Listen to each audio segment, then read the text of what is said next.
It is 4 minutes after 10 and you are listening to James O'Brien on LBC. And we turn our attention this morning immediately to a remarkable intervention from the most senior, the highest ranking Jewish official in the American government on the ongoing actions of the Israeli Prime Minister Benjamin Netanyahu.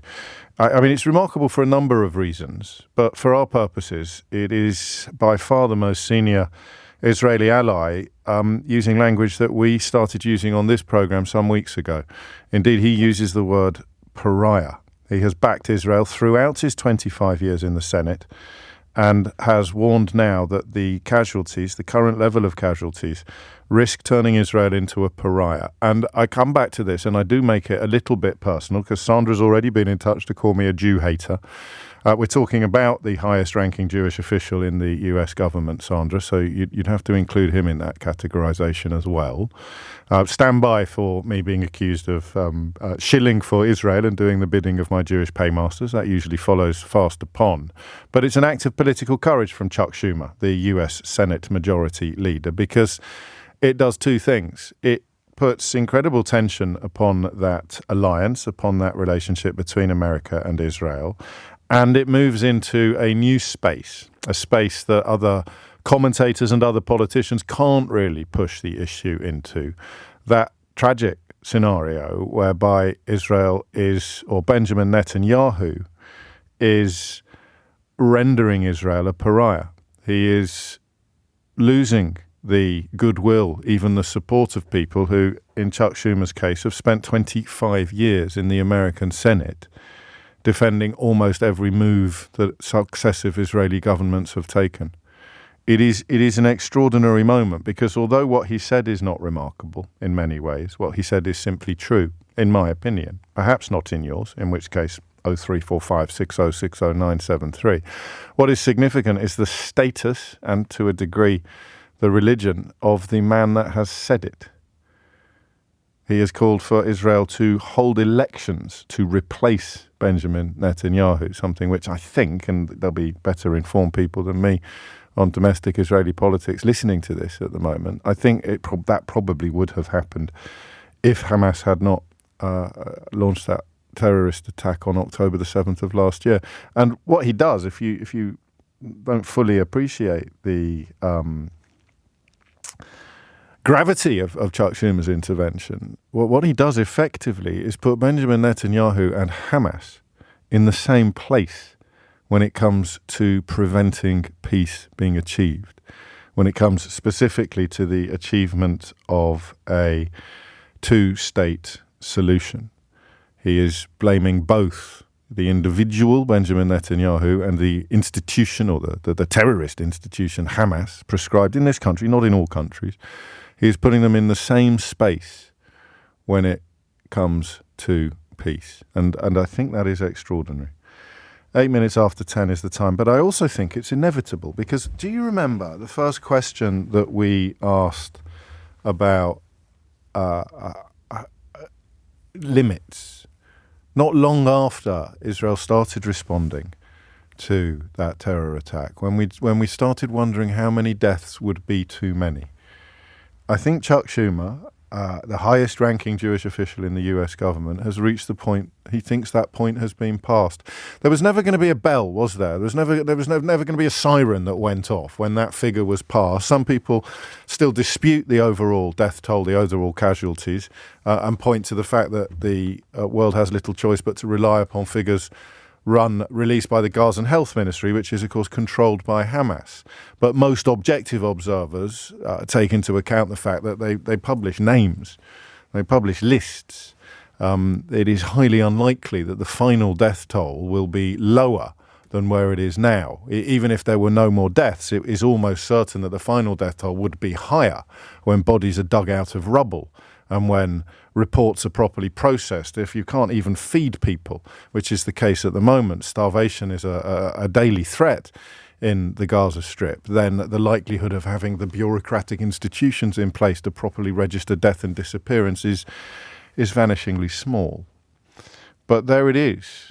It is the first time that a Washington a leader in Washington, a senior government member in Washington, has directly criticized Benjamin Netanyahu's approach to the conflict in Gaza. I'm going to play you some of his words, and I then will ask you the question of why it's taken so long. Because this has been obvious to many of us for ages. People who are in need of no instruction or lectures upon the importance of Israel's security and sovereignty, but who also refuse to feel less sad or less heartbroken about the death of a Palestinian child than they do about an Israeli child. This has been obvious for months, well, weeks. It's been obvious for weeks that Netanyahu was not acting in Israel's best interests. And yet now, at the middle of March of 2024, the US Senate Majority Leader Chuck Schumer has finally said it out loud. Have a little listen to some of his speech. Quite a long clip, but it's important. I have known Prime Minister Netanyahu for a very long time. While we have vehemently disagreed on many occasions, I will always respect his extraordinary bravery for Israel on the battlefield as a younger man. I believe in his heart he has his highest priority is the security of Israel. However, I also believe Prime Minister Netanyahu has lost his way by allowing his political survival to take the precedence over the best interests of Israel. He has put himself in coalition with far-right extremists like Ministers Smotrich and Ben-Gvir, and as a result, he has been too willing to tolerate the civilian toll in Gaza, which is pushing support for Israel worldwide to historic lows. Israel cannot survive if it becomes a pariah. As a lifelong supporter of Israel, it has become clear to me the Netanyahu coalition no longer fits the needs of Israel after October 7th. The world has changed radically since then, and the Israeli people are being stifled right now by a governing vision that is stuck in the past. At this critical juncture, I believe a new election is the only way to allow for a healthy and open decision-making process about the future of Israel, at a time when so many Israelis have lost their confidence in the vision and direction of their government. Hamas and the Palestinians who support and tolerate their evil ways, radical right-wing Israelis in government and society, President Abbas, Prime Minister Netanyahu. These are the four obstacles to peace, and if we fail to overcome them, then Israel and the West Bank and Gaza will be trapped in the same violent state of affairs they've experienced for the last 75 years. This is extraordinary. I mean, obviously extraordinary. The idea that Benjamin Netanyahu, the Israeli Prime Minister, is being cited by the Senate leader, the majority leader in the US Senate, the most senior Jewish person in the American government. The Israeli Prime Minister is being cited as an obstacle to peace in the same breath as Hamas itself. And the mention of those far-right ministers, Smotrich and Ben-Gvir, something that not many corners of the British media have done, sadly. I mean, the reasons why will be one for the history books, but I know myself and at least one or two of my colleagues, such as Sheila Fogarty here on LBC, have been clear about this from the start. Getting into bed with people like Smotrich and Ben-Gvir, well, let's just say that they would struggle not to fall foul of Michael Gove's latest definition of extremism, were it to be introduced in Israel. And yet it's today, or rather yesterday, that this has happened. I don't know whether or not it's a moment for asking whether he's right, because I don't know how you'd argue with him being right from a factual or evidential position. I can just about see how you'd argue with him from an emotional position, and I'm not for a minute pretending that it's possible to remove emotions from conversations like this, but evidentially, it's just true. You can track the support for Israel that he describes. You can see in real time its decline. You can watch the death toll rise.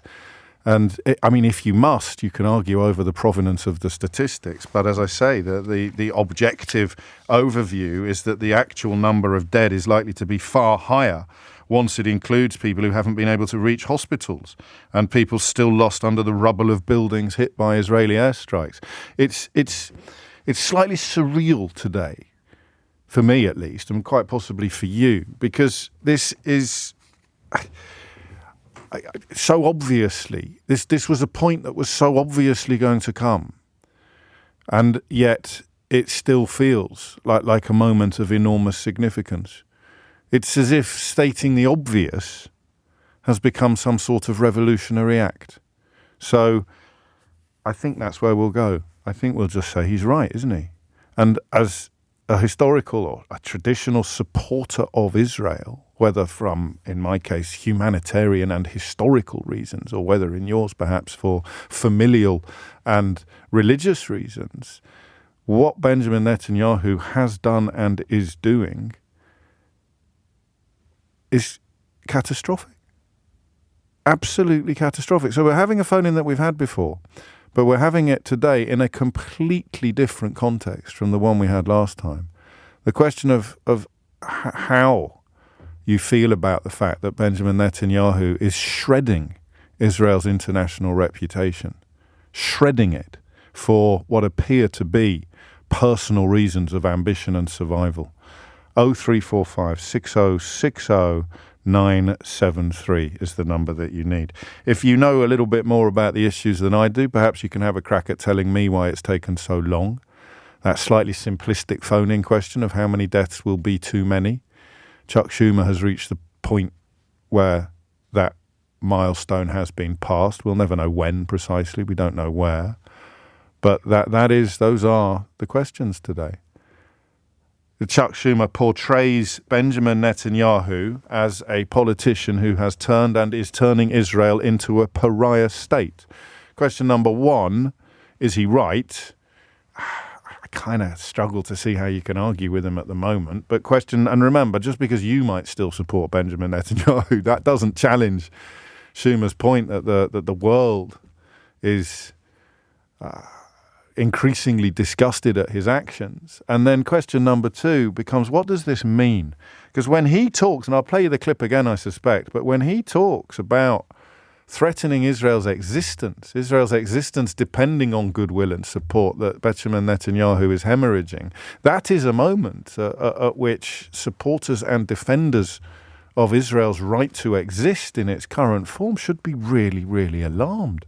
Chuck Schumer, the majority leader of the US Senate, the most senior Jewish person in the American administration, the most senior Jewish person in Washington, suggesting that this hemorrhaging of support and goodwill for Israel poses a form, or could pose a form, of existential threat to the country's very existence.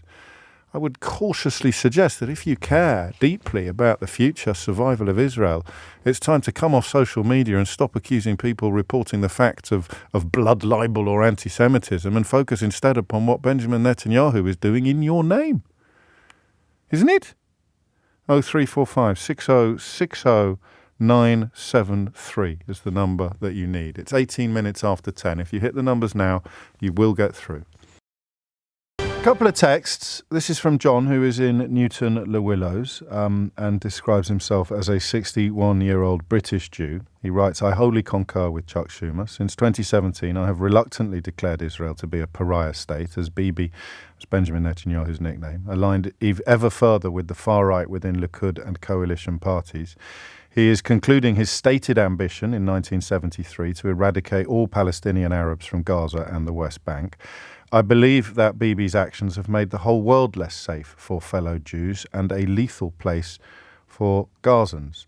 And this is from a friend of mine who is at work. So I don't know if I can say her name or not, but it is someone who I happen to know has is Jewish and has a lot of family in Israel, and has been in touch with me quite a lot since October the 7th. I think it's coming now, as it's only now becoming apparent to Israelis after the shock of October the 7th begins to subside. Biden did everything he could to signal to Israelis that he is on their side, in many ways providing more comfort and confidence in the immediate aftermath of October the 7th than Netanyahu ever afforded, as he was focusing on protecting himself and avoiding responsibility for what happened, any responsibility for what happened. He and the Democrats laid the ground to speak directly to Israelis when the time has come, and now the time has come. That's a better introduction than I managed, actually. Has the time come for friends of Israel, whether the most senior Jewish statesman in America or just some gob on a stick on British radio? Has the time come to say you have to change course now? And changing course, of course, involves getting rid of Benjamin Netanyahu. I'll play you Schumer's speech, or one part of Schumer's speech once again, and then we will get the phone lines open. Or rather, then we'll start taking your calls. The phone lines are open. To be clear, the question is about what Chuck Schumer has said and what is happening. It's not about anything else today, however high your feelings may be running. The phone-in is about what Chuck Schumer has said, the possibility of challenging the facts as he relays them, and the consequences of his descriptions if they are, as I believe them to be, true. I have known Prime Minister Netanyahu for a very long time. While we have vehemently disagreed on many occasions, I will always respect his extraordinary bravery for Israel on the battlefield as a younger man. I believe in his heart he has his highest priority is the security of Israel. However, I also believe Prime Minister Netanyahu has lost his way by allowing his political survival to take the precedence over the best interests of Israel. He has put himself in coalition with far-right extremists like Ministers Smotrich and Ben Gvir, and as a result, he has been too willing to tolerate the civilian toll in Gaza, which is pushing support for Israel worldwide to historic lows. Israel cannot survive if it becomes a pariah. As a lifelong supporter of Israel, it has become clear to me the Netanyahu coalition no longer fits the needs of Israel after October 7th. The world has changed radically since then, and the Israeli people are being stifled right now by a governing vision that is stuck in the past. At this critical juncture, I believe a new election is the only way to allow for a healthy and open decision-making process about the future of Israel, at a time when so many Israelis have lost their confidence in the vision and direction of their government. Hamas and the Palestinians who support and tolerate their evil ways, radical right-wing Israelis in government and society, President Abbas, Prime Minister Netanyahu. These are the four obstacles to peace, and if we fail to overcome them, then Israel and the West Bank and Gaza will be trapped in the same violent state of affairs they've experienced for the last 75 years. I don't know if this is true from Jude, but it might be. Chuck Schumer has lumped Netanyahu in the same grouping as Hamas. You just heard those words there. Only a politician of Jewish heritage could speak out in this way, and well done to him. It is just a fact. They are both barriers to peace. And when you say only a politician of Jewish heritage could speak out like this, I don't agree, but I don't think anybody else would speak with comparable impact. That's the point. And also, I think he's insulated from accusations of anti-Semitism or blood libel, which would have been levelled at anybody else previous to today, saying exactly what Chuck Schumer said on the floor of the Senate yesterday. It's a proper moment. I apologise if I'm not conveying that. I think I am, but just in case I'm not, then I will trust my callers to do so. Let's start in Israel. Let's start in Tel Aviv with Melvin. Melvin, what made you pick up the phone? Well, I've been listening to your introduction, and as an Israeli, I totally agree that Mr. Netanyahu ought to be replaced. We have an election system. We have a proper democracy. In fact, it's probably too democratic sometimes. That's a conversation for another day, I think. Right. Assuming that the election delivers somebody new, I would welcome that. I abhor having people like Smotrich and Ben Gvir in the government. However, I think there's a huge confusion. And the first thing is I resent Mr. Schumer creating an immoral equivalence between Hamas and Netanyahu. There is just no comparison, absolutely none. I also think I can't speak for Chuck Schumer, but on the simple question of opposition to a two-state solution, there's quite a lot of common ground. Well, there may be, but that does.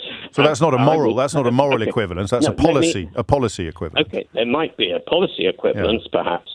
I'm not sure that in the foreseeable future, meaning your lifetimes and mine, that a Palestinian state is viable. I'm not sure that the Palestinians actually want it. If you listen to whether it's the people on the streets of New York and London or the Palestinians in this part of the world, they really want a state instead of Israel, not next door to Israel. And it's going to take a generation or two of re-education before that changes. Well, I can't let you speak for supporters of the Palestinian state, Melvin, can I? No, you can't. I'm not a supporter of a Palestinian state. No, I know you're not, but you can't tell me or my listeners what the people who do want a Palestinian state really believe or really want. Only they can tell us that. No, but I can tell you what I'm hearing from them. Of course you can, but we all hear sometimes what we want to hear. There are plenty of people supportive of a two-state solution. You know there are. Yes, in Europe and America, not around this part of the world. Well, you just talked about the streets of London and New York a minute ago, so make your mind up with respect. No, but I'm talking about from an Israeli point of view and a Middle Eastern point of view. Nobody really believes it's going to happen in our lifetimes. That's a fair comment, but you can only speak for yourself. So if someone rings in and says the opposite, I will remind them that they can only speak for themselves. It's not always helpful to claim to have a sort of unique insight into the thinking of millions of people who aren't going to ring me today. But what about Schumer's... my opinion. I know you are. Your opinion of what other people think. What about Schumer's warning for Israel's survival? What about this relationship between pariah status and survival? Does that you think he's got that wrong as well? Does that not give you pause? Well, I think it's a very extreme thing to say. Come on, man. This is Chuck Schumer. 25 years of almost unquestioning support for Israel. It's got to be a moment of reflection, hasn't it? I told you at the very beginning of this conversation, I'm really unhappy with the extreme government we have. I don't for a moment support it. I go out demonstrating every Saturday night against it. That does not mean Israel is a pariah state. No, but the fear he has is that it is becoming one as a consequence of the actions that you're protesting against. That doesn't seem to me to be an enormous logical leap. Well, I think that Why are you protesting against it? No, let me... Of course I will, sorry. Let me explain. Yes, of course. So people are confusing Netanyahu's government with support for the war that's going on. And I would say to you that people like me who want to see a new government, want to see a moderate government, however, we support the intention to destroy Hamas's military capability. We all hate, and I really mean this, we hate the death toll on both sides. We really do. But nobody's found a way to fight a war without innocent civilians dying. And, but nobody in Israel wants to see this war end until the... You've done it again, haven't you? Because there are loads of people in Israel who've called for a ceasefire.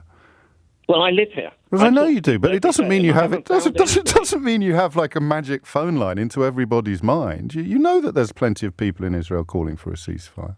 Well, you can't say nobody in Israel. I mean, Benjamin Netanyahu says that we're never going to finish until it's completely over. The plausibility of that is probably zero. But I can't just, I don't want to go around in circles, Melvin, but you can't speak for everybody who wants a two-state solution any more than you can speak for every Israeli. And you don't want the war to end. So I'll ask you finally. No, well, of course you do. And you hear it on the street when you're surrounded by the people that are protesting with you. But the question I've asked everybody since this nightmare began is whenever people tell me that they abhor all deaths and they're very unhappy with all that, how many is too many? I wouldn't put it that way. I would say Well, I am. That's what I'm asking you. Okay, all right. I can't put a limit.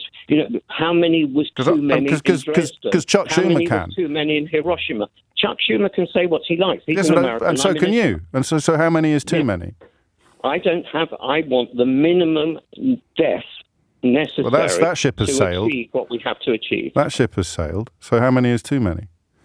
That ship has not sailed. We are still fighting. And at the moment, we're assuming that 80% of Hamas has been destroyed. We cannot allow the other 20% to set fire. It's like putting 80% of a fire out. The 20% remaining I'd like to talk to you more again. about that. I can't because of the timing. And I'd like to have a calm conversation about what seems to so many to be I think, to be generous, the epic naivety of believing that by killing everybody in Gaza, or killing thousands and thousands of thousands of people in Gaza, and hopefully catching all members of Hamas in that increasingly indiscriminate net, you'll somehow kill off the ideology. It's so obvious to so many people watching that if you kill someone's dad because he's in Hamas,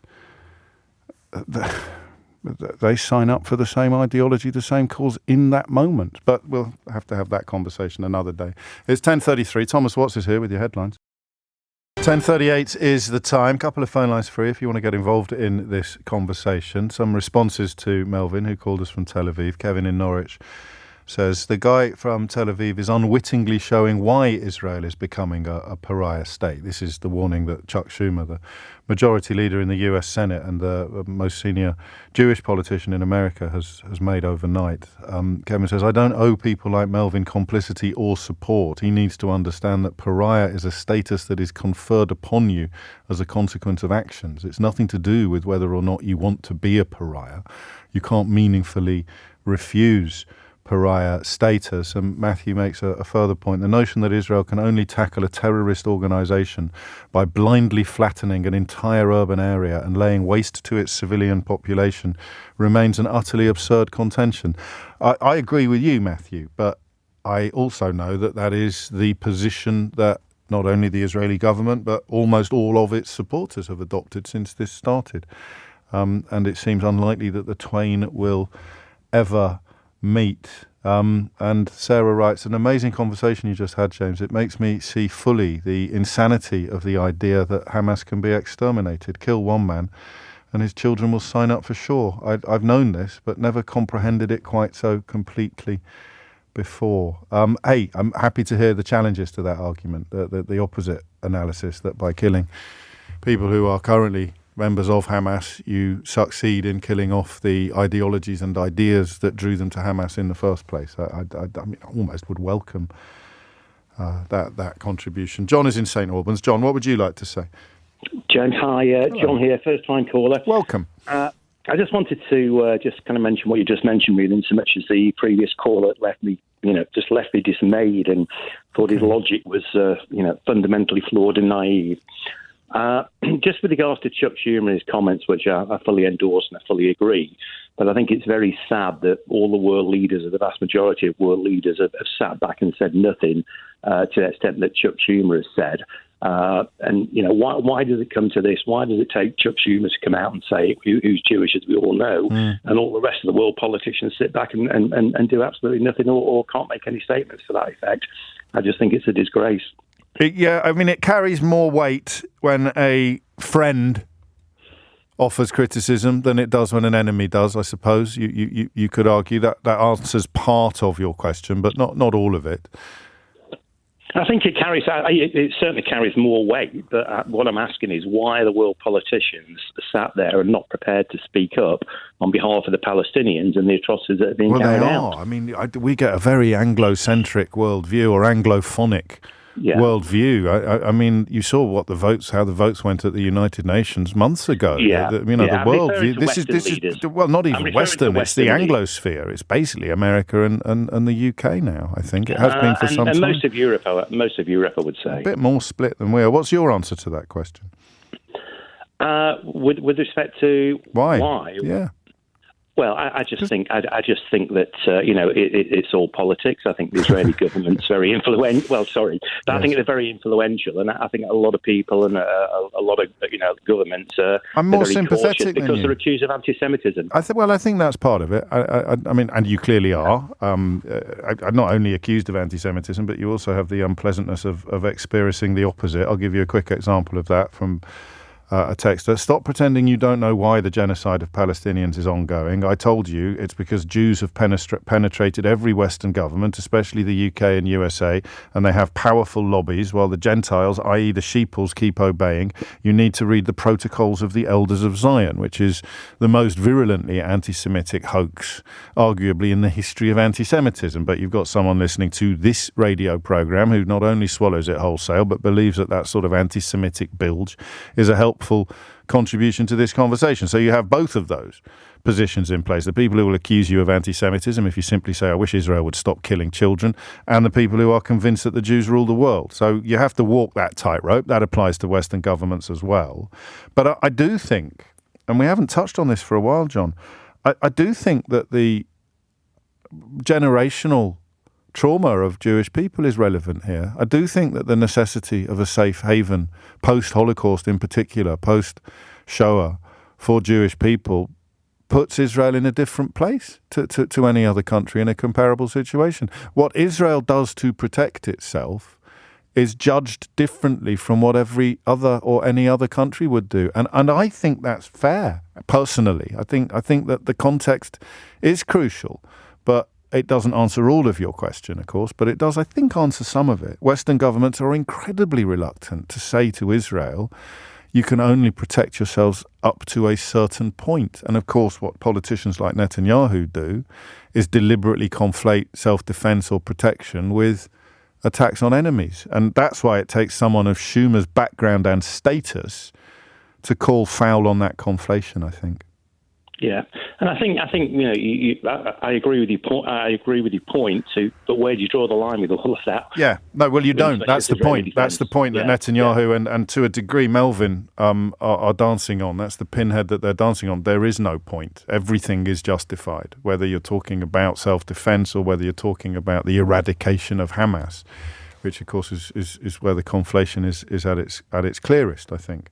Thank you, John. It's coming up to 11:15. I'll stay with this for as long as it's interesting to you and to me. We don't really pay that much attention to our segment. We certainly haven't been doing this week, largely because the Diane Abbott story has concerned us so much. First time we haven't opened the programme with it, but I would like to share some thoughts of my friend and colleague Sangeeta Maiska with you. Sangeeta, of course, will be with you this weekend. She says, isn't it interesting how quickly parts of the Westminster bubble has lost perspective? So she writes, just to be clear, it's Diane Abbott MP who has had a bad week, in quotes. She is the victim of racism, not the Tory party, who excused it. Yes, a timely reminder, perhaps, of the brain-boiling dangers of having your face a little bit too close to the screen when you're watching our political pageant unfold.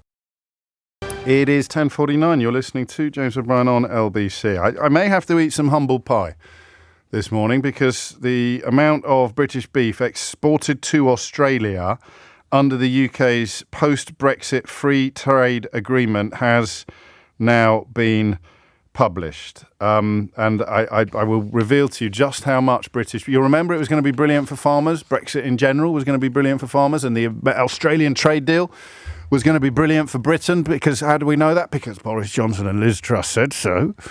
And who can doubt their records when it comes to competence and truth-telling? So we are now in receipt of the figure. In fact, we've got both figures. Should we do it in tons or cows?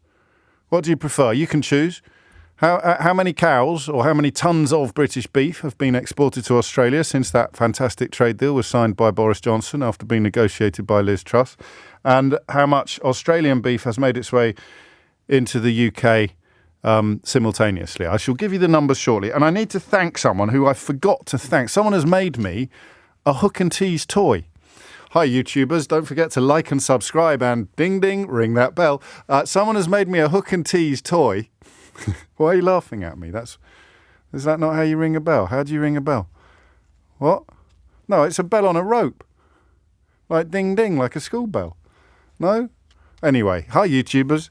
So someone has made a hook, and I've lost your letter, so apologies, but thank you. Someone has made a hook and a tease. So what I do is I stick this somewhere. Yeah, all right, matron. I stick this somewhere appropriate, and then I say to you, how much beef has the UK exported to Australia since Boris Johnson signed that trade deal? And I take the tease off the hook, right?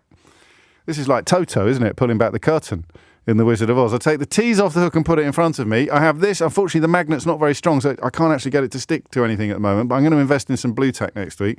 And then I look down at my notes and I see the tease here, and I remember, I haven't told them that thing I teased. And then I tell you, which I'll do shortly, and then I put it back on the hook. Ready for the next one. How mad is that? I am what you might call a very analog individual, so this works perfectly for me. Thank you, whoever sent it to me, and apologies for forgetting. Back to the altogether more serious question of Chuck Schumer's comments on the Senate floor, which are extraordinary in the context of describing Israel potentially as a pariah state and the Israeli Prime Minister Benjamin Netanyahu as an obstacle to peace in the region of an order comparable to Hamas itself. But he's right. Alex is in Aldershot. Alex, what would you like to say? Hi, James. Hello. Just a couple of things. One of them about the comments when he said the Palestinians tolerating Hamas. Yes. I mean, who would like to be mass starved and bombed because, let's say, the UK tolerated the Brexit leadership? I don't think I would want to be bombed and starved to death because some people didn't agree with that. Did he say tolerated or supported? He said tolerated. Schumer did? And maybe he said otherwise, but he most certainly used the word tolerate. But in general, like... You have little choice but to tolerate Hamas if you're in Gaza. I take your point. Well, but also, when are we going to stop generalizing about any people when we know that generalizing is the first step towards dehumanization? And who can we generalize about? And so that's dangerous in itself. And to say that all Israelis... Well, to be fair, I mean, I hope I'm not splitting hairs. He's not generalizing when he talks about tolerating Hamas, is he? Some people support Hamas, some people tolerate Hamas, some people do neither. But I think... But the rhetoric, and he's supporting Israel, the rhetoric is that they all deserve to be punished because they voted Hamas in. Well, we heard very different things on this, I think. We heard very different things. I didn't hear Chuck Schumer saying in any terms that everybody in Gaza deserves to be punished. Well, I feel like he's taking steps towards making the correct political steps, not necessarily practicing introversion. But most certainly not Israelis support this war. I have a friend who moved from Israel partly because of this. They were going to move anyway because there has been a lot of things happening before October 7th, and they're very happy outside. And a lot of people don't necessarily feel reassured safe that they will be safe after all these events, because how is this? Well, this is the logic. We can't. This is the terrifying consequence of becoming a pariah state, and Schumer goes there. He talks of essentially. Not enough, though. Is it enough on a human level? It's enough on a political level. But on a humane level, he still hasn't mentioned the mass starvation, the skin and bones of children, the vulnerable dying first, and what entitles us as a Western 21st century people. Like, we're practicing the emperor's new clothes, and the emperor has I mean, just not just in the interest of balance, because I was quite robust talking to Melvin. I'm going to disagree with you on this. 5 months into this conflict, it is clear that Israelis need to take stock of the situation and ask, must we change course? You can put whatever you want under the heading situation. You can put all of the things that you've just described under situation. You can put the death toll under situation. You can put the warnings of starvation under situation. It's all there. He doesn't need to say it out loud and in detail. In fact, it would probably harm his cause if he did so, because he'd be accused of emotion and he'd be moving into realms. He would be. Of course, he would be. So he said, "Is it time to take stock of the situation and ask, must we change course?" And he's answering that question with a pretty positive yes. What more could he do? Well, as for ceasefire, any one of us, if we were in Gaza... What do you think change course means? What do you think change course means? people are still dying. The aid hasn't gotten in yet. It's so slow. Not an answer to my question. What do you think change course means? Well, just because we vote in different leaders doesn't mean he wants a different leader. He wants Netanyahu out. When Rishi took over, what has changed for us? Not much. Well, many Israelis have lost their confidence in the vision and direction of their government. It's not just a change of personnel, it's a change of course. Yeah. Well, it is a good step, but it just still doesn't feel like we have done enough to get to where we need to be, which is... Well, you can say that, and I understand where you're coming from, but I think today to be calling for Chuck Schumer to have done more when his intervention is both unprecedented and guaranteed to elicit huge levels of criticism from within American politics is perhaps a tad unfair. But hey, I could be wrong. Thank you, Alex. 10:57 is the time. Chris is very unhappy with you, Alex. He says, your caller just equated Hamas with Brexit voters and you did not bring her up on it. Incredible, says Chris in Brighton. I mean, look, with respect to Alex, I thought it was too silly to properly engage with. To be fair with you, Chris, but if you're very, very upset, then I apologise on Alex's behalf for her hurty words. Anton is in Copenhagen. Anton, what would you like to say? Oh, hi, James. Well, firstly, I'd like to thank you. I'm a first-time caller. Been listening to you and your coverage of this ghastly situation for months,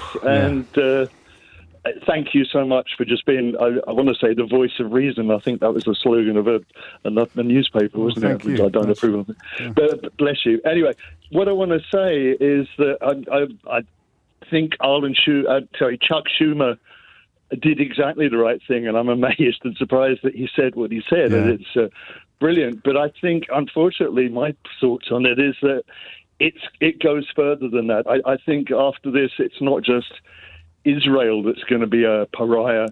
I think it's Jews in general, because unfortunately, I'm speaking as a Jewish person. I'm not a practicing Jew. I'm just a Jew by birth. Sure. I live in Copenhagen. I was just talking to your producer earlier. She asked me what the attitude in Copenhagen is. I can't speak for the Copenhagen government. I'm only here because I married a Danish woman. Sure. And I can't really speak for the Danish people. My Danish isn't good enough to speak to most of them. But I can say that Denmark has always been very kind to Jews. They took a whole lot of refugees in the Second World War. They're very proud of that. I understand the Danish king during the Second World War insisted on wearing a yellow star. Gosh. Because he said if some of my, that was under German occupation. Anyway, that's not my point.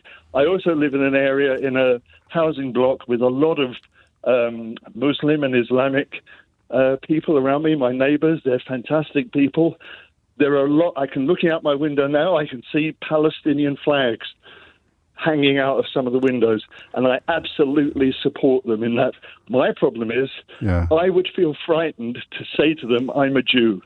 The conflation of your faith, the faith of your birth, really, over which you have no control any more than I do over mine, being conflated with support for the Israeli government, or in particular, or Israel in general, wherever we are in history. Indeed. And, in the past, I've suffered anti-Semitism. I've actually been accused of killing Jesus by somebody. Yeah. And, you had just to be clear, you weren't involved in that at all, Anton. Well, I've got a very good alibi. I just want to check up on that. I don't want to let anything pass unexamined. No. But that's the kind of nonsense that you get. And it is nonsense. But, you had a previous message, I think it was, a text citing the protocols of the Elders of Zion. Yeah. And it's just dredging up. It's anti-Semitism 101. I mean, it is almost the mothership of anti-Semitic hoaxes. But you have to pay the consequences of that in a way that I can never contemplate or share. Yeah. My grandparents were refugees from Tsarist Russia. This is before World War II. Anti-Semitism goes way back, and it never goes away. And all Netanyahu is doing is poking a stick in that anti-Semitic hornet's nest, and it scares me to death. And I'm sorry for that, and there's nothing I can say, because that wouldn't sound platitudinal or would sound genuinely reassuring. You know that most people listening to this program feel nothing but sympathy for your situation, but it's inevitable, isn't it? I mean, how do you wobble the head of somebody who thinks that all Jews are somehow either supportive of or complicit in the current actions of Israel. I don't know how you reach that level of pig-headedness. Yeah, I mean, it's not, it's not only that. I've had people telling me, amazed at the fact that I haven't got much money because I'm Jewish. All Jews have got money, haven't they? It's always there. And in principle, I agree with the idea of the State of Israel. But in practice, at the expense of another people, the Palestinians, no way.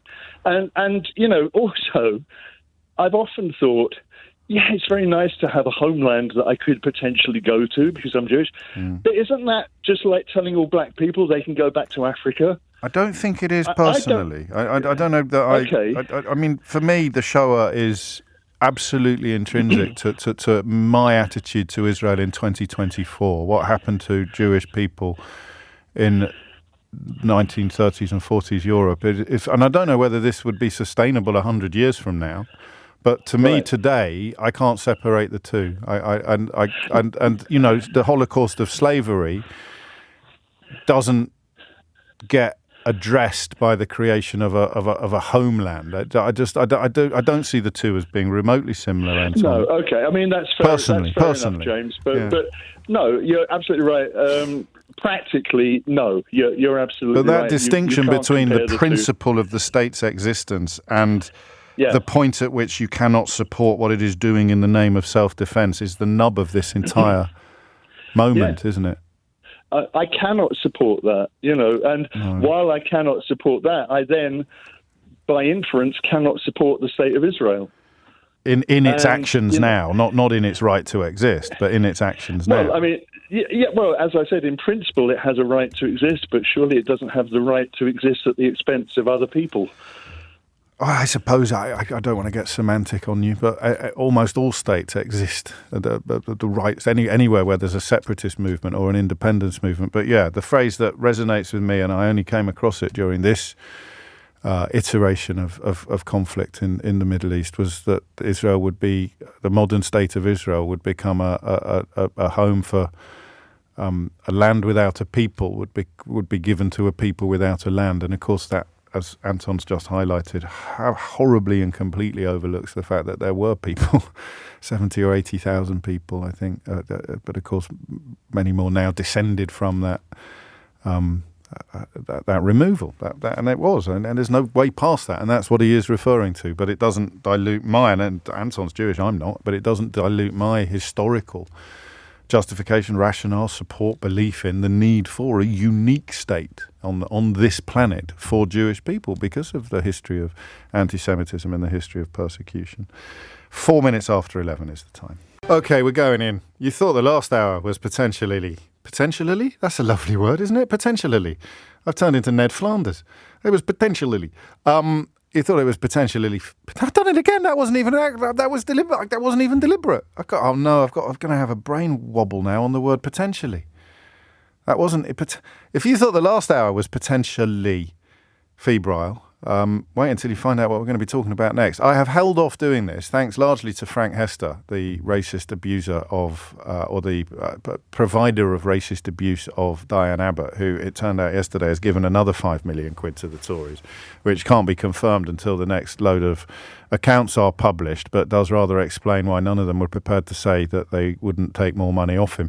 How many people here, when journalists actually asked Tories whether they'd take more money off them, and was it Kevin Hollinrake who said yes? Who was the one who said yes first? Doesn't really matter. They're all much of a muchness. But how many of you actually thought, how many of us actually thought, I bet they've already taken more? Didn't cross my mind. Did not cross my mind. And we've talked of little else this week. As Sangeeta reminds us, some members of my profession are describing the Tories as having had a bad week, to which Diane Abbott has something to say. And when she does find the space and peace in which to say it, I hope that she'll say it to you. The invitation to Diane to come on this programme remains very, very much in play whenever and however it suits her. But I think I said 70,000 for the Nakba in 1948 instead of 700,000, which of course is a stupid slip of the tongue, but in the context of these conversations, it's an incredibly important one. Stephen has written beef in capital letters with several exclamation marks. So you know what that means, don't you? This didn't work. And I took the T's off the hook, and then I just moved it to one side and put it next to my fruit salad. So the answer to the question, do you know this? The answer to the question of how much beef has been exported to Australia under the whiz-bang trade deal signed by Boris Johnson and Liz Truss? Are you ready for this? None. Zero, nada, zilch. Not even enough for a cheeseburger. Earlier this month, it gets worse, an exporter of beef jerky. I mean, that is bold. That's almost like... jerky's more of a South African thing, isn't it? Biltong and stuff. Is it? Or is it a Southern Hemisphere thing, jerky? It is. Trying to export beef jerky to Australia is a bit like trying to sell ice to the Inuits, isn't it? Well, fair play to them. I like that. That's a great move. But... it had its shipment blocked. Imagine that. Imagine getting a deal, actually signing the... Whoa, we're selling beef jerky to the Aussies. And then it gets blocked by Australian border controls because the UK government had not requested access. Fairly conclusive proof that Boris Johnson had no idea what he was signing. It's the first time, it is believed to be the first time that a British business had tried to export beef to Australia under the free trade agreement which came into effect last May. Signed in December 2021, the first free trade agreement agreed by the government after Brexit. Part of Liz Truss's campaign to get into Downing Street by pretending that the things she was signing were either beneficial or meaningful or both. Known now in the trade as doing a Badenoch, doing a Kemi Badenoch. She signed another amazing, meaningless hill of beans with Texas this week. Do you know how much the deal that Kemi Badenoch signed with Texas this week is worth?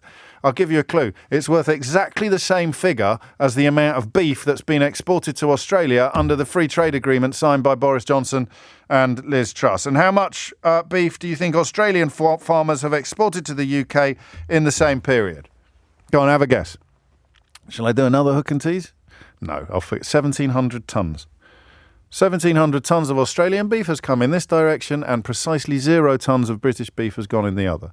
Well, actually, precisely 0 grams, ounces of British beef has gone in the other. It's just mad, right? And those of us, of course, who told you what was going to happen, still waiting for our letters of apology from Billy Buncher-Numbers with his Bulldog avatar and all his mates on Twitter.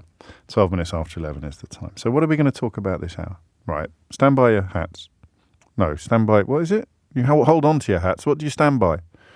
Beds. Beds? Are you sure? Stand by your bed. Anyway, stand by. That photo of Kate Winsor and her kids, and the fact that do you know what one leading boss of a photo agency has said this week, said in the last 24 hours? The only time we normally have to do stuff like this is with countries like North Korea. So Kensington Palace, home of our future king and queen, God willing, has been compared by the head of, I think, the AFP to North Korea. Such is the rareness of the sort of manipulations on a public released photograph that we saw earlier this week. So I'm interested in it. I'm not interested in it because I think the royal family are interesting or important. The royal family are interesting and important to millions of people. I can kind of take it or leave it. But I'm fascinated by the relationship between the media and the people. I'm fascinated by the relationship between falsehoods and truths. I'm fascinated by so many elements of this story. And as we discussed in some detail with Mariana Spring earlier this week, I'm fascinated by conspiracy theories. I'm fascinated by trolling. I'm fascinated by this weird ecosystem that has grown up in direct opposition to observable reality. And this story plays into some of these themes, but not, of course, all of them. Because I kind of want to know what's happened with regard to this story. The thing that I take away from it is the, I think, irrefutable fact that the people in control of the information have decided that it is preferable for the speculation to continue apace than to simply tell the people what is going on. Even the Daily Mail managed to get this wrong earlier this week, and they normally are brilliant at second-guessing what the easily provoked people who don't like thinking much are going to feel about any given subject. So one of their columnists wrote about how essential it was for Kate and William to come forward and tell the people what is going on, wrote Sarah Vine, their columnist, only for the next day the entire paper pretty much to be dedicated to the backlash from their readers who are largely saying, leave them alone. Leave them alone. Could you imagine what would happen if Meghan Markle had been busted for manipulating a photograph of her own children while desperately trying to secure public sympathy for an undisclosed situation? Could you just pause for a minute? Just pause for a minute. And imagine that Meghan Markle. Do you know that they even lied about my friend Misan Harriman, who is almost the sort of official photographer to Meghan and Harry, and who took the photographs when they announced their pregnancy. And he got accused by some nutters in the right-wing media of having manipulated photographs when all he'd done was stick a black and white filter on a colour photo. Luckily, Misan is perfectly capable of sticking up for himself. He doesn't need me to. He nearly won an Oscar last week as well. The man's an absolute machine. He's a genius. But could you imagine if Meghan Markle had put out a family photograph and 10 minutes later the biggest picture agencies in the world had turned around and gone, oh no, sorry, kill this, we can't have this out, it's an absolute fraud, it's a complete fake, it's a manipulated image, and then put out a sort of mealy-mouthed apology on social media saying, oh, I'm terribly sorry, like a lot of photographers, I like to experiment with Photoshop. I mean, it is that's why I want to talk about it, because it's just incredibly mad. It's the maddest story that's happened since the last mad story. And I don't really know what's happened. And stop sending me Stand By Your Man on texts, please. Andy, Troy, Steve, everybody, Stand By Your Man. It's a good lie. You're right. That is a well-known response, or Stand By Your Man. But that's obviously not what I was saying. I say stand by your beds or hold on to your hats. It's not Stand By Your Man. What's happening?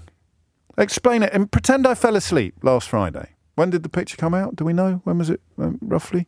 Sunday. Yeah, so pretend I fell asleep last Saturday. Right? Last Saturday night, I fell asleep. Okay? And I've just woken up now.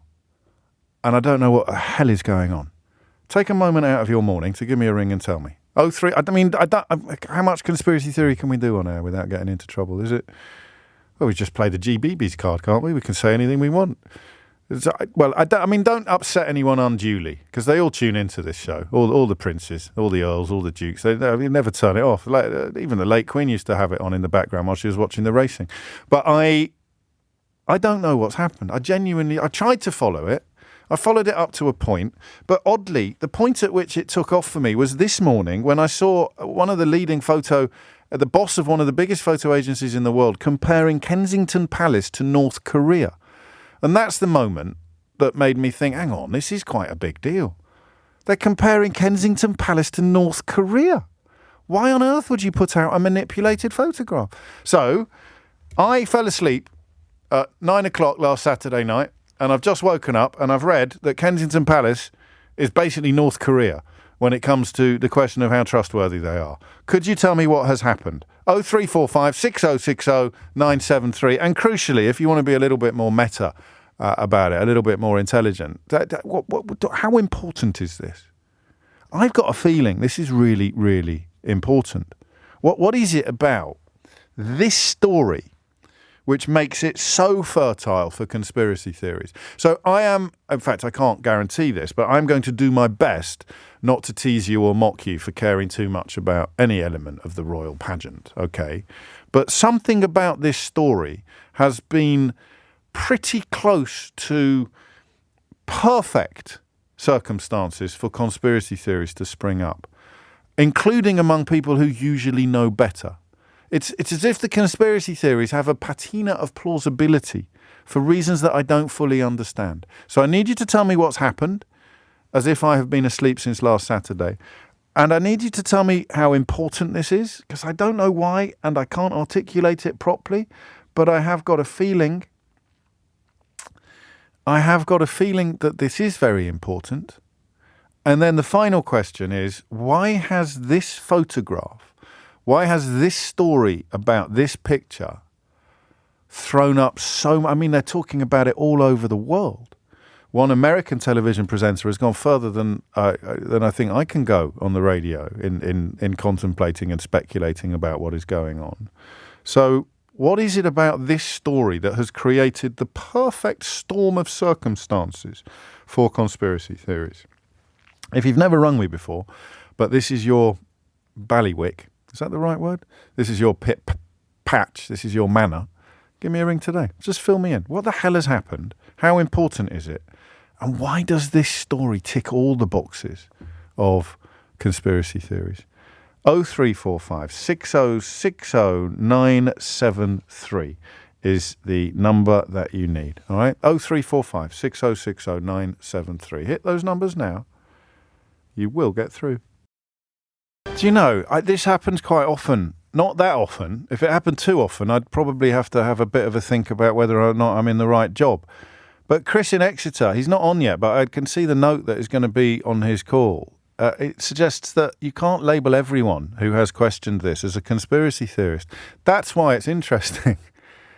My apologies for not getting to the nub of this a little sooner. That's kind of what I was alluding to when I said that somebody somewhere is in charge of information with regard to this story, and they've decided that all of the speculation is preferable to simply putting the facts out there. Now, there could be a number of reasons for that, but if all of the speculation and or conspiracy theories creates an environment that they consider preferable to publicising the actual facts, whatever they may be, then I'm afraid that calling it all conspiracy theory isn't fair.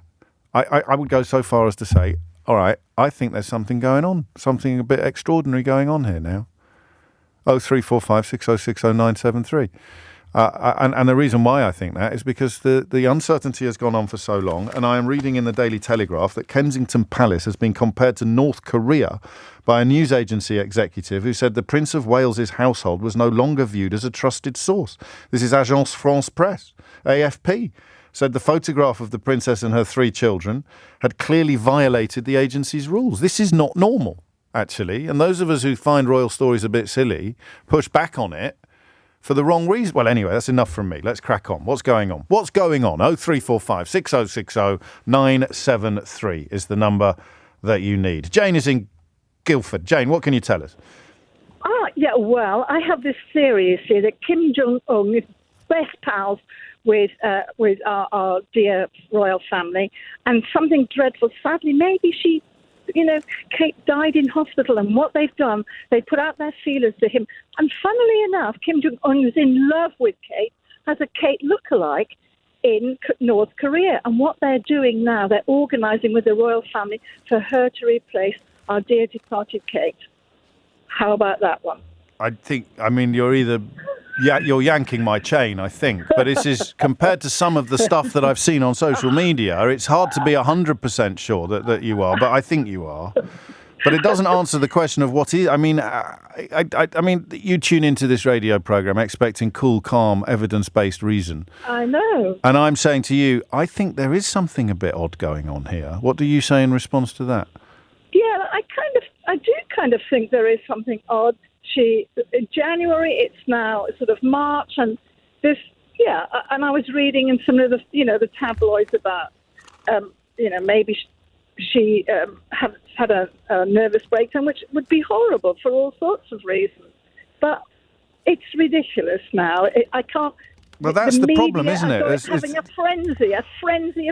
Well, I don't want to become part of the frenzy. And also, if there is a horrible medical scenario in place, then that argument that someone somewhere has decided that the speculation is preferable to the facts becomes quite poignant.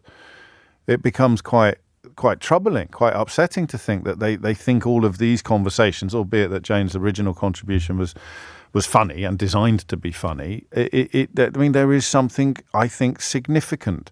If you consider the royal family to be important, then this story is important. And if you don't consider the royal family to be important, then you're a bit of a wombat, with respect, because it just is. Whether you want it to be or not, it just is. The world stopped when King Charles got crowned. Man gets new hat. would be one way of writing that headline. Entire world stops to watch would be the second paragraph. So they can both be true at the same time. If the royal family is important, then this story, the longer it goes on, becomes more important. So I think there is something. But the problem is none of us know what. And do you know who knows even less than you do? People who get paid for being royal experts and invited onto TV and radio programmes. Well, they don't know even less than you do, but they know exactly the same as what you know. You can tell this is serious because we only do royal phone-ins at times of either monarchical demise or coronation. I don't think we do. I can't remember doing royal phone-ins in almost any other context. 28 minutes after 11 is the time. Chris is in Exeter. Chris, what would you like to say? Hi, James. First time caller. Welcome. Well, it's just an odd one to break your duck with, but fill your boots nonetheless. Well, I have no time for conspiracy theories normally, because normally it's people suggesting things without any evidence. But I think this is coming from the other point of view. This is people who are objective, pointing out things that don't make sense. Yes. And just leaving it there, just saying Kensington Palace don't seem to be a trustworthy source. And that's exactly what the Associated Press representative said yesterday. You know, I'm not alleging anything about what's happening there. I'm just saying someone who is paid to be in the public eye hasn't been in the public eye since December, and the reasons we are being told that is the case don't add up. They don't seem to be true, do they? And the photograph, manipulating a photograph speaks of hiding stuff. And manipulation, it's not just touching up. It's not airbrushing a wrinkle out. It's enough for media. It's misdirection. It's deliberate and preconceived misdirection, and the clumsiness of it becomes part of the story as well. The way that they spotted it almost immediately. I've been following it for 2 or 3 weeks, which makes me maybe sound more like one of the mad people, but it's because I'm someone who doesn't like the royal family, and maybe I look too much to see things I don't want to like about them. Okay. But whereas my girlfriend isn't a royalist, but loves the history of it, and it's something that we kind of can both look at and kind of come at it from different angles, but I think both from an objective points of view. And the thing is, this would be the clearest, easiest thing for them to clear up. I know if she has an illness or a hospitalisation, that you should respect privacy and not demand someone to tell them how you are doing. But they could diffuse this very, very easily. But everything they've done the last 2 or 3 weeks have made it worse. Well, this is where it becomes a little, perhaps unexpectedly, fragile territory, because I thought it was a zinger of a take earlier this week when I pointed out that they have decided that this febrile circus of speculation is a preferable reality to the one in which they come forward and tell the truth. But what I missed, and what you remind us of, is the possibility that the truth might be something huge. It could be trivial. It could be trivial. In which case, she does. Her image is everything. She might be have a puffy face or something. It might be trivial unless she's stubborn or they are stubborn. Yes, it could be trivial. But that's the thing, it doesn't matter. And wiser heads would not prevail. If it's a combination of triviality and vanity, it wouldn't matter what advisors say or what they say to each other. They may not agree with each other about the tactics that are being adopted. But it is, apart from really, really serious illness that they are not yet ready to go public with, in which case you almost feel a bit soiled having a conversation about it at all, until you remind yourself about the reason why the royal family exists, if you like. And I can't see what else fits the facts available. I really can't. That's my last point. It's not about me alleging anything. It's not my business. But the truthfulness of the royal family. The royal family has a horrible, insidious relationship with the press, as you point out a lot. Yes. The difference between how this is covered and how Harry and Meghan is covered is really obvious and should point out that hypocrisy. But they depend on the press to survive, I think, because objectively, I think it's unfair. They apparently have, magic blood denounced by God that makes them better than you and me. I disagree with that. Well, I do as well. I do passionately as well. And these things, in a sense, remind us of that. What are you like? Forgive me, and I'm a little late for the news, so don't answer this at length. What are you like on other stories that could possibly be filed under conspiracy. I sense that it's not your natural territory, Chris. No, I'm a carbon data analyst. I'm a science type person. I have no time for climate scan or any other type of spurious stuff. But this one has caught. This one has caught your interest. It's caught your interest because there's no evidence to possibly. There's no evidence, and it keeps getting worse. And silence becomes the problem at some point. Yeah. Especially for a public family that apparently works for us. Yeah. Do you know, I'm glad you were listening today because you're treating this story with the seriousness that I want to treat it with, while also recognising the ridiculousness of some of the context. And by that, all I mean, it really is the status and even arguably the existence of monarchy and magic oil or whatever it is you get anointed with. And, man gets new hat. And yeah, I quite like all the pageantry. I'm not, by any stretch of the imagination, a fully paid up Republican.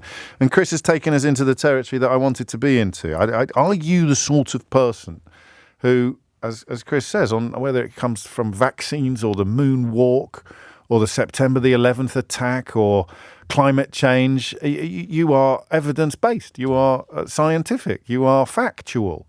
But this story, and this is why filing it under conspiracy theory feels increasingly wrong, this story is reaching parts that other stories cannot reach because it flies in the face of everything we've ever known. The relationship, the symbiotic relationship between royal family and media demands you give us the pictures, we'll leave you alone. But they faked the pictures. They faked the pictures. I mean, there's a phrase that I never thought I'd hear in the context of a conversation about Kensington Palace. And if you think that's a phrase you thought you'd never hear, try this one on for size. Kensington Palace has been compared to North Korea by a news agency executive who said the Prince of Wales's household was no longer viewed as a trusted source. That's in the Daily Telegraph, not the Daily Star, the Daily Telegraph. It's 11:34. Thomas Watts has your headlines. 11:39 is the time. I like this from Andrew. Let me find the correct... I've lost it now. I should really get the hang of this business. Andrew says, I've been listening for 2 calls now, and I've got no idea what the question is. Could you ask James to clarify, please? Hey, I see these messages, Andrew. It's not like I've got a crack team of operatives who filter through everything and then only bring me the choicest morsels. I have to do it all myself. And you're right, it's a fair point. I don't know what the question is, really. Do you? We're talking about that photo and the escalating situation that Kensington Palace find themselves in, where no one knows what's going on, least of all me, and indeed, least of all, anybody appearing on your television or radio anytime soon claiming to be a royal expert. But I'll tell you why it's interesting. It's interesting because this is no longer a story that those of us who don't really care about royal stories can dismiss. So it's interesting because the space into which explanations move is a space that has been deliberately created by Kensington Palace. And their actions have led to them being compared to North Korea by the head of one of the world's biggest photo agencies. This is really, really strange. And whatever the explanation is, even if it turns out to be relatively trivial, the catastrophe of handling it is not. So, in a sense, Andrew, who asked that question, what on earth am I asking? In a sense, I'm doing a Marvin Gaye, and I'm asking what's going on, 03456060973. But what I am particularly interested in, the position of people who don't normally go in for this sort of thing, in which I'd include myself. As the week has developed, I think I probably started the week thinking, oh, this will all come out in the wash, right? But as the week has gone on, I've found myself increasingly wondering whether or not there is something quite significant happening here, something quite serious. And the failure stroke reluctance of Kensington Palace to tell us what it is simply adds to that sense. And a quick word on... Susan's been in touch. I won't read out your surname, Susan, because I'm going to put you in idiot's corner, and you may feel that's a little unfair. Susan's listened to the same radio show that you've listened to, and she says, could you please stop bad-mouthing Princess Kate? You are stirring up hatred, which I thought was against your principles, so please just stop it. It is inappropriate. I've got a horrible feeling, Susan, that what you objected to was me saying, could you imagine what would happen if Meghan Markle had done this? So if that has stirred up hatred or counts as bad-mouthing Princess Kate, you find yourself not only in idiot's corner, but also screaming at your reflection in the mirror and getting angry with me for holding it up. Because the only thing I think I've said today that could be construed as criticism of Kate Middleton is the question of how the British media and sections of the British public, possibly including you, Susan, would be behaving if Meghan Markle had been caught manipulating photographs of her own family. And you know what the answer to that is. The screaming would be audible from space. The Daily Mail and the rest of them would be absolutely hysterical with fury and with rage. It would prove all of their vile, often racist ideas about her trustworthiness, her integrity, her honesty. But it's not her that's been busted faking photos. It's her sister-in-law, about whom I have not said a single bad word. But when you in your own head answer the question of how you would have behaved if it had been Meghan Markle, it's funny that you end up getting cross with the person asking the question rather than with yourself for harbouring such vile views. Just a cautious suggestion. Paul's in Putney. This is great. Guess who's up next after you, Paul in Putney? No idea. It's Pat in Purley. Pat's in Purley. Hello, Pat in Purley. Hello, James. Pat in Purley and Paul in Putney. Have you met before? No. Not knowingly. Well, you have now. This is perfect. This is my. I want all calls one day to be like this. I go now. We're enough from Paul in Putney. It's time for a Pat in Purley. Pat in Purley. I'm just going to put you back on hold and on pause. Thank you, Keith. Pat in Purley back on pause. Paul in Putney. Fill your boots. What would you like to say? All right. Well, look. I mean, just to preface with, yes. I wouldn't normally get into these stories either, so it's kind of cut across to me for some reason. And I think what it is, thinking about it a little bit, is that under the Queen, I think there was we came to expect, or I kind of assumed that there was a certain level of competence, yes. Stability. Not that they were perfect, not that there wasn't a few missteps along the way, but essentially there was a kind of enduring qualities, if you like, of Britishness, put it that way. Yes. And it was a safe institution, one of the kind of cornerstones of this country. Like it or loathe it, but there it was. I mean, it is, yes, you're right. It's the sort of cartoonish incompetence of it, in a sense. Exactly, 100%. That is exactly, I mean, I'm just gobsmacked by the incompetence and the way a lot of key players seem to have run for cover. And who would assume that we're all quite media savvy now? Yes, that's true. And a photograph, even trying to put out that photograph to try and quell the fires that are raging around this story, I think was misguided. But then to have it doctored and then to undermine their whole credibility, so you throw another kind of gallon of fuel on a fire that's raging.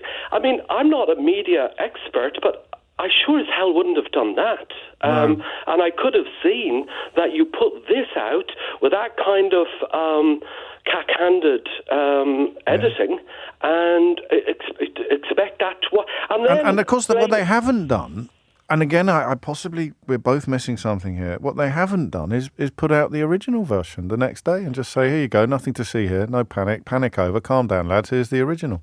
That's what I don't... I mean, isn't lesson one, get in front of the story? I mean, it just seems that there is a kind of a grossing... I don't know who's running this. I mean, the blaming of Kate, or her taking responsibility for that, etc., and then the photo being withdrawn, I just think all of that, was undermines the whole competence of the institution. And I would, to a certain extent, I suppose, I draw some parallels to the Liz Truss 40-odd days in government, where, like them or loathe them, the Tories had a certain competence for economic management, or at least that was their brand. So a certain competence for news management would be a nice way of explaining why you are surprised by your interest in this story.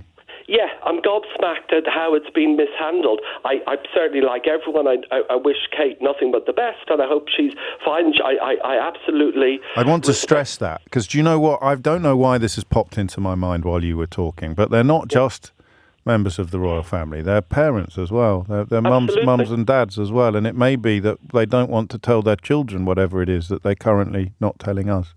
Absolutely, and I would differentiate between the individuals and the institution. And I think the institution is letting the individuals down despicably, incomprehensibly. I cannot understand how the institution is doing this to them. And I'm no great royalist, but look, whatever is going on with her, I'm sure it's a very tough time, and I think she's deserves some dignity, respect, and space. But at the same time, that puts more pressure. No, I think you're a nice man, and that's sensitively put. And I suspect a fortnight from now, or possibly a week from now, we will all go, "Oh, crikey, that makes sense." Apart from perhaps the manipulated photograph, but depending upon how unpleasant the scenario is, and I'm thinking medically, then the stress levels required to do something as outwardly silly as that would suddenly make sense as well. But I don't know. And of course, that is the deal. That is what Harry has talked a lot about. That is the thing you can't escape, that symbiotic relationship between media and royal family. You can't turn it off, even when you might want to. And that means living with this febrile speculation is one of the prices you pay for that gilded life of epic privilege and inherited wealth. Is it fair? Probably not. Can you walk away from it? Not really. You can try, but you still, as Harry has discovered, remain of epic interest, whether you want to be or not. And of course, he wants to be. He wants to use his status to pursue his own goals and dreams. But I mean, that's why it is a story that is obviously not going anywhere. I'd put some money, though, on the less generous theories being wrong. Hey, that was Paul in Putney, so you know who's next, don't you? Up first after the break, it's only Pat in Purley. 11:53. Do you know, almost as a joke, rather as a joke, I almost said, I wonder if anyone's blamed Meghan Markle for this yet. And before those words had come out of my mouth, Natasha Devon, my friend and colleague who will be with you this weekend, sent me a screenshot of something from the Mirror. Exclusive. Meghan Markle needs to speak loud in defence of Kate Middleton after family photo crisis. I mean, far be it from me to wonder when the last time anybody from the royal family spoke loud in defence of Meghan Markle was, but it is a mark perhaps of how crazy things are. And that question of why this story has assumed the momentum it has assumed actually feels a little more within reach to me now. I thought this would be the opposite. I thought that we'd be even more confused by 12 o'clock than we were at 11. I'll tell you something else as well, which I've been reminded of by Eleanor.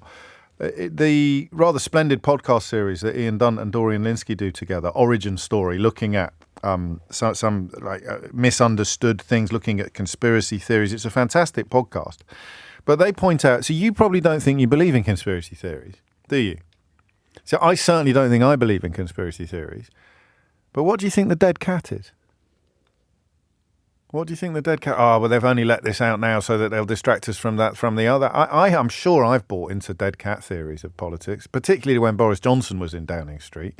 They're almost certainly not true. They're almost certainly conspiracy theories. The whole dead cat meme is a conspiracy theory. Oh, yes, secretive people in control are deliberately trying to distract us from the thing they don't want us to talk about by giving us something else to talk about.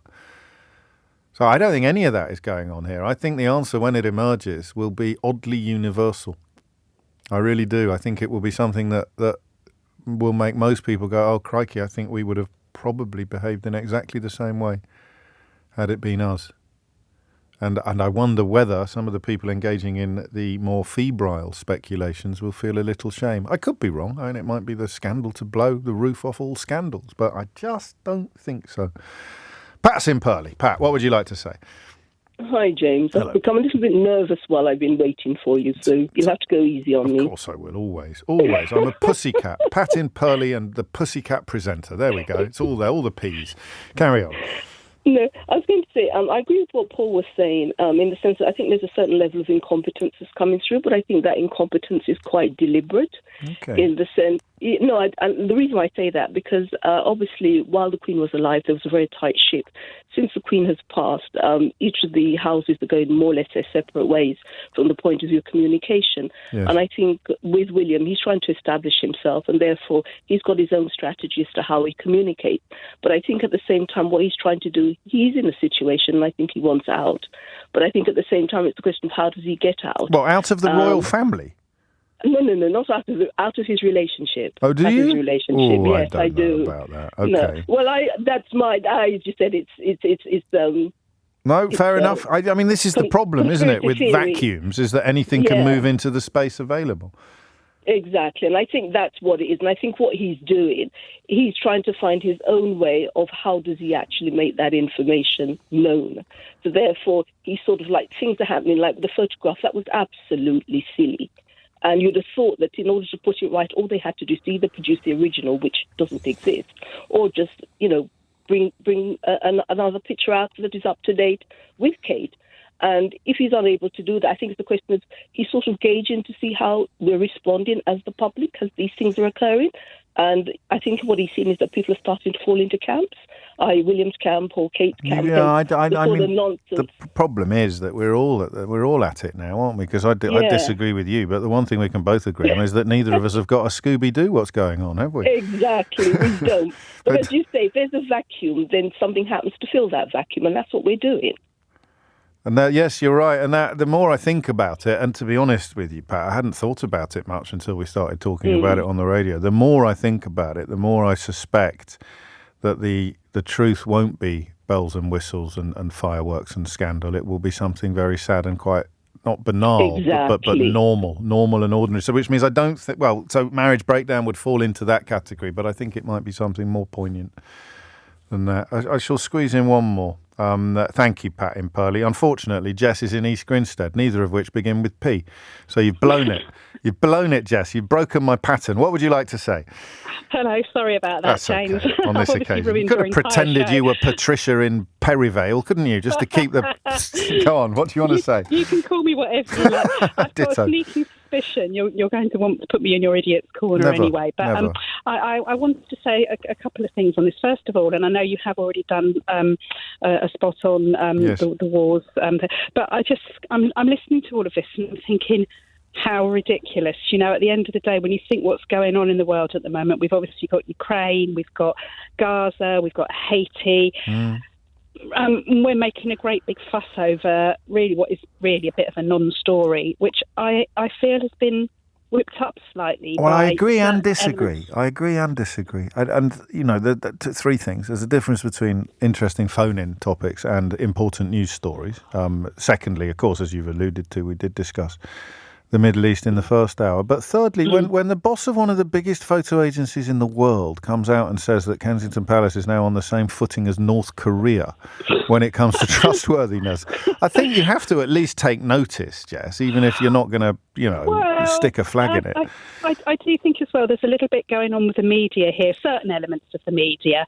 I actually feel that there are some things which the royal family are funded by the taxpayer partly, yes, and obviously they are public figures. But I also feel that when it comes to a medical thing, they've already perhaps given out more information than they really needed to by saying that she was having an operation, it was abdominal, it wasn't cancerous.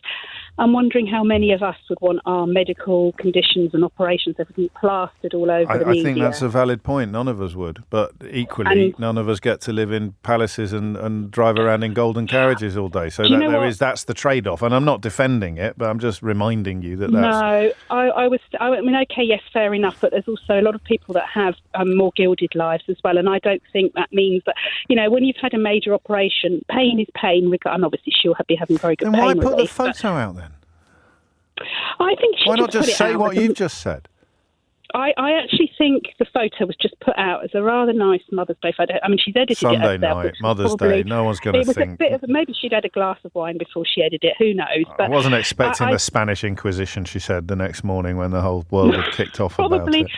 Probably not. No one expects it. I've never done. No, you're nice. Everyone's been nice today, haven't they? Every caller has been nice. I think it's even if we don't necessarily agree. But I think you're probably closest to the truth. Personally, I know nothing. I want to stress that. Like anybody in the British media claiming to be a royal expert, I know nothing about anything when it comes to this. When it comes to this issue, when it comes to the facts of it. And that's why I doubt we'll return to the topic at any time soon, because eventually the full facts will emerge, and I would suspect, just as a journalist, an alleged journalist, I would suspect sooner rather than later. But I was going to make a joke about someone blaming Meghan Markle for it, but like night follows day, someone already had. In the next hour of the programme, we return to Keir Starmer's speech yesterday, which I've never said this about Keir Starmer before. I found it quite moving. And the importance of arts plural, the arts, in your life, not as a career, but as a gear that you have in your life, a gear you can move into that you wouldn't have without the arts. I want to try and pin that down after this. 5 minutes after 12 is the time. This is, I don't have, it depends on my mood. You've probably noticed if you've been kind enough to listen to the programme for more than 10 minutes. I don't really have favourite subjects. I have themes that I return to, but sometimes they land and sometimes they don't. It's quite an alchemy, this old business, isn't it? The time we spend together every day.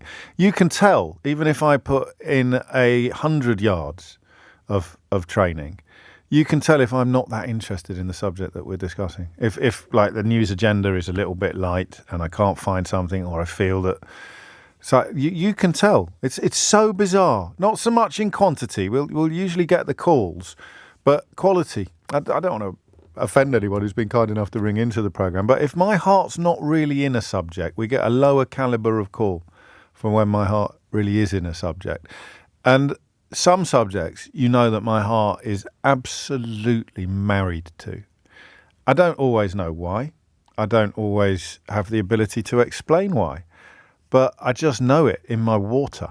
I just know that something is important, that it really matters, and that this weird little space that we've created together over the years is a good space in which to examine it. And Keir Starmer drove at full speed into the middle of that space yesterday. And I think that what I just said about authenticity holds true here as well. You can tell he's not, oddly, for a very successful lawyer, he's not a natural orator. He's not a great orator. He swallows words sometimes at PMQs. I imagine it's really nerve-wracking. If you're normal, PMQs would be nerve-wracking. If you're Boris Johnson, it probably wouldn't be. Because if you have no shame and no conscience, you can't be embarrassed or ashamed. So why would you be worried about a scenario in which it would be quite easy to be embarrassed or ashamed? But Keir Starmer is not a natural orator. I think he's an authentic politician, but one who sometimes struggles to convey his true self. But sometimes when he speaks, the sincerity and the authenticity is clear. And I think when he spoke yesterday about the arts, it's important to understand Keir Starmer's backstory if you want to understand his politics. And his dad's role in that backstory is huge. His dad's sense of disappointment, his dad's sense of, and I've spoken to Keir Starmer about this. I'm not speculating unduly or speaking out of turn.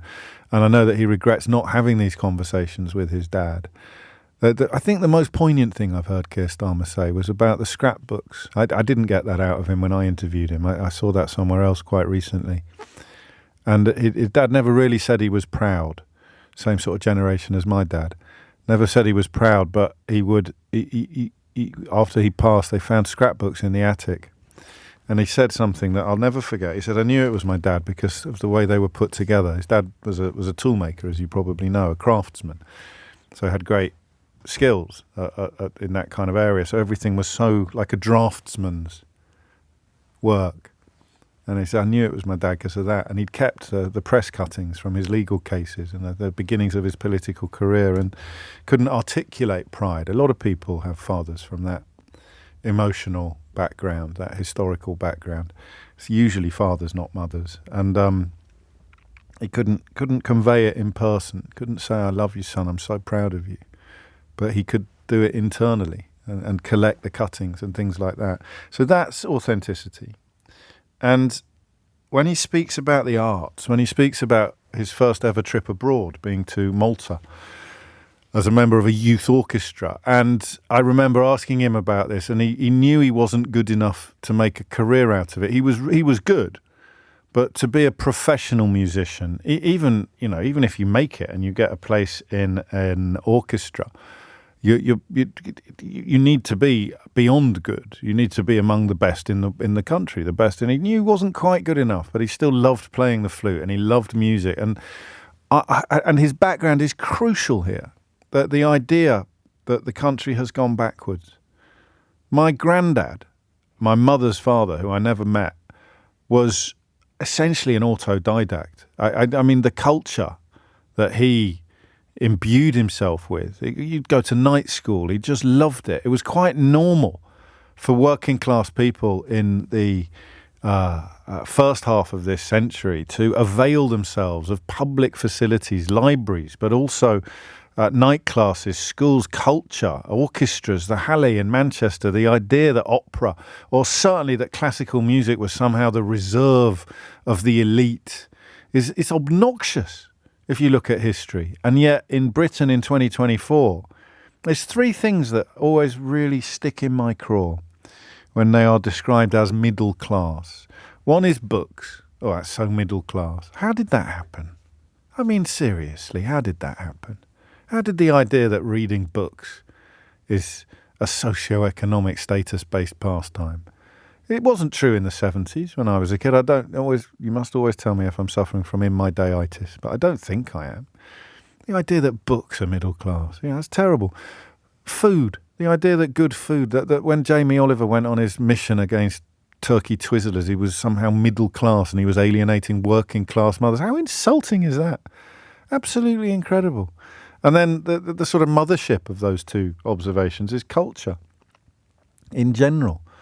Culture in general, the arts. If you go to a school like mine, you have no choice but to engage with the arts. You might not buy it, it might not work, but goodness me, the teachers and the theatre trips and the orchestra trips and the ability to play musical instruments and to be in plays and to go to art class. Good God, you'd have to get up early and work hard not to find something that engaged you, that got you into gear, that gave you something that nothing else can give you.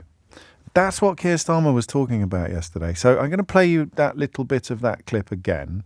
God, the last century. Thank you, Kieran. Yeah, so the first half of the last century, forgive me. I was talking about the access to culture that all classes in this country had. Here it is, and you look me in the eye and tell me that this isn't the most authentic you've ever heard him sound. These encounters with art and culture change us forever, and they certainly changed me forever. And when I left my little village of Hurst Green and went to the city of Leeds to go to university, I discovered a whole new world of indie bands, Orange Juice, Wedding Present, back then with a guitar that was lent by my good friend John. And even now, listening to Beethoven or Brahms as I read the Sunday papers takes the edge off some of the more uncomfortable stories. And that's the power of your industry. It is not just a nice to have. It's essential for our economic growth as well as our personal growth, who we are. So there it is, personal growth. So I'm always wary of telling you not to ring in, but I don't want to hear from you if your paycheck depends upon it, all right? We've done that before. It's brilliant, fascinating, quite moving. But that's not what we're talking about today. Keir Starmer did not become a politician as a consequence of playing the flute. If he'd become a professional flautist, that would be... So don't ring me if your paycheck depends upon it. I'm talking about your personal growth. And do you know, sometimes I get to the end of these introductions and I think, oh, no, that's a better question to ask. I'm going to ask both. I want to know who gave it to you. I want to know who gave it to you, because it may have been your parents. That would be the more expected and ordinary example. But it may also have been somebody who took you to a place that your family couldn't have taken you to because they didn't have the cultural vocabulary.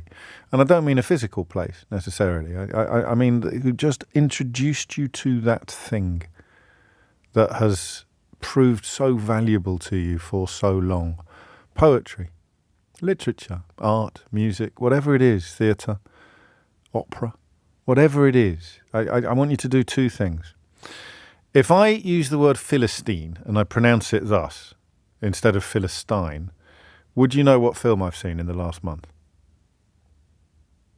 Is that just a tiny, tiny, tiny little example of cultural vocabulary? So I watched The Holdovers, which is a beautiful film, brilliant film. The actress who got Best Supporting Actress at the Oscars is one of the stars of it. I watched a beautiful film called The Holdovers. Seen 3 brilliant films lately. I've told you what they are: The Perfect Days, The Holdovers, and American Fiction. And he's a classics teacher, and he says Philistine. So because I'm quite magpie-like, I remember I must have subconsciously thought, is that how you pronounce it? I've always said Philistine. I don't think it matters. I'm sure you can pronounce it both ways. But I want you to imagine that a Philistine is listening to this. Somebody who, through either, well, I want to say through no fault of their own, because we're nice like that. So through no fault of their own, somebody who thinks that art and culture are a waste of time. One of those weird Americans who went to prison for financial fraud said something about thinking books are a waste of time. I've never read a book. I think books are a waste of time. So that's what I mean when I say Philistine. Somebody who is culturally bereft, culturally bankrupt, culturally lonely, and doesn't think it's a problem. I want you to explain to them what it means to you and why. Okay, 0345 6060 973. But I also want you to describe the gift and the giver.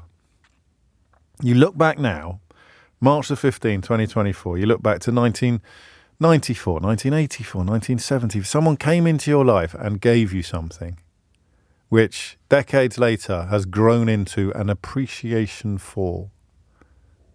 What? What is it, and why does it matter so much?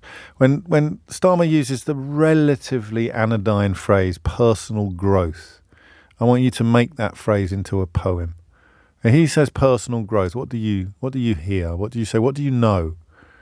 The way that a poem can take you to places. I could go on for an hour about this. I'll start quoting poems in a minute. But I'd rather hear from you on 0345 6060 973. 12:20 is the time. You talk about access to the arts. It's quite a dry phrase. You talk about personal growth. It's quite a dry description of what access to the arts achieves. I want to get rid of the dryness, if you pardon the expression. I want you to tell me what it means to you to have had access to the arts when you were young. And that way we understand why it is so important for our country and so important to Keir Starmer.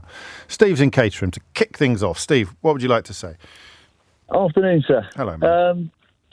Yeah, I've been a trumpet player for, 49 years. 49. I started when I was 5. Oh, wow. Came from a family, I've come from a family of all musicians, all professional musicians.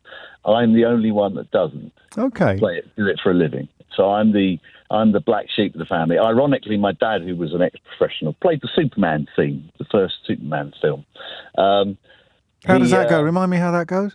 Oh God, you do this. Well, of course I do this. If you think of Superman, you can't think Star Wars straight. No, but that's what I'm thinking. I've got Star Wars coming out. That's Superman. It's not far off. Was it the same composer as Star Wars? Yeah, Williams. Yeah, I thought it might have been. He's done all right, hasn't he? Just chucks a couple of notes, swaps a couple of notes around, and gets another massive international smash hit cinema soundtrack. Amazing, John Williams. The man. Yes. So you didn't follow your dad into professional. He reckoned I'm the most musical, but I've got a sister who's been a cellist for her entire life in a major orchestra. A brother that's played the last post at Twickenham for the rugby. Family. But I'm the only one that doesn't get paid for it, and that's absolutely fine. Absolutely fine. I absolutely love doing it. I play once a week in a wind band in Croydon, and that makes sure I keep playing. What do you get? Tell the Philistine, tell the fictional Philistine listening to this what you get out of it. Well, the personal pride and the personal. I'm going to get an opportunity in June to stand on the stage at Fairford Halls, which is a big concert hall in Croydon, with a 50, 60-piece band behind me, and play a movement of a concerto in front, with them accompanying me. You don't get that opportunity in amateur life very often. And what happens inside you? I'll be absolutely turning somersaults, but I will also love it. Joy. Absolutely love it. I mean, I do a lot of last posts, funnily enough. Yeah. because obviously Remembrance Sunday is only needed to. You have to be a trumpet player to be able to do anything but that. Say that again. And that that's pride. I feel an honour to get a chance to do that sort of stuff. And even during lockdown, you remember the clap on Thursday evenings. We got after the first couple, we started, me and the kids, we started actually doing little performances out on the pavement. Oh wow! For the road, and by the time we'd finished, by July, we organised. We had about an hour and a half concert where people came out, sat on the road. And I bet that reached parts. And everybody along, and we played for a good hour and a half. Oh, that's magic! I love that. We never know, do we, who we'd be if we hadn't had that particular building block of our personality, or that particular chapter of our life story hadn't been written. We never know who we'd be. But can you speculate at all on who you would be, what you would be without music? The trumpetless Steve.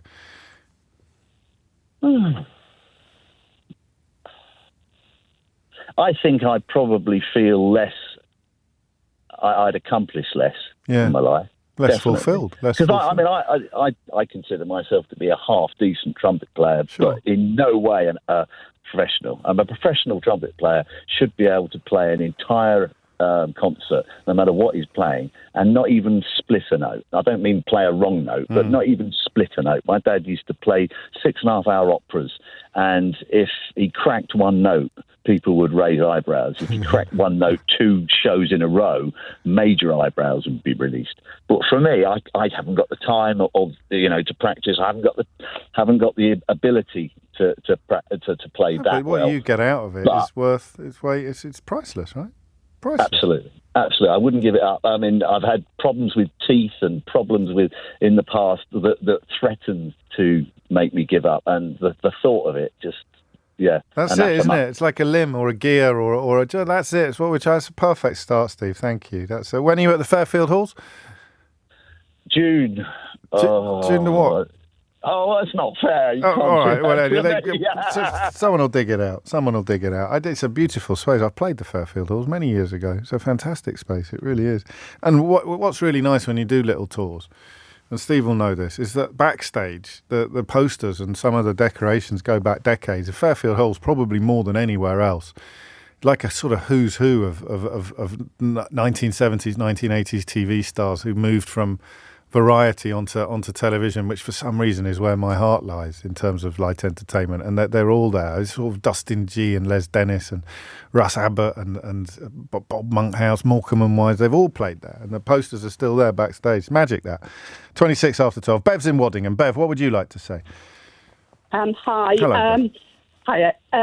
I grew up in Grimsby and from a working class background, and after I had children, I went to university at about 26. I got a degree, but my first job was where we gave out government grants to people to projects, local community projects, and there was a chap there who I think knew I was low in confidence, right. And he took me to see Barry Hines, who wrote Kes. Kes, yes.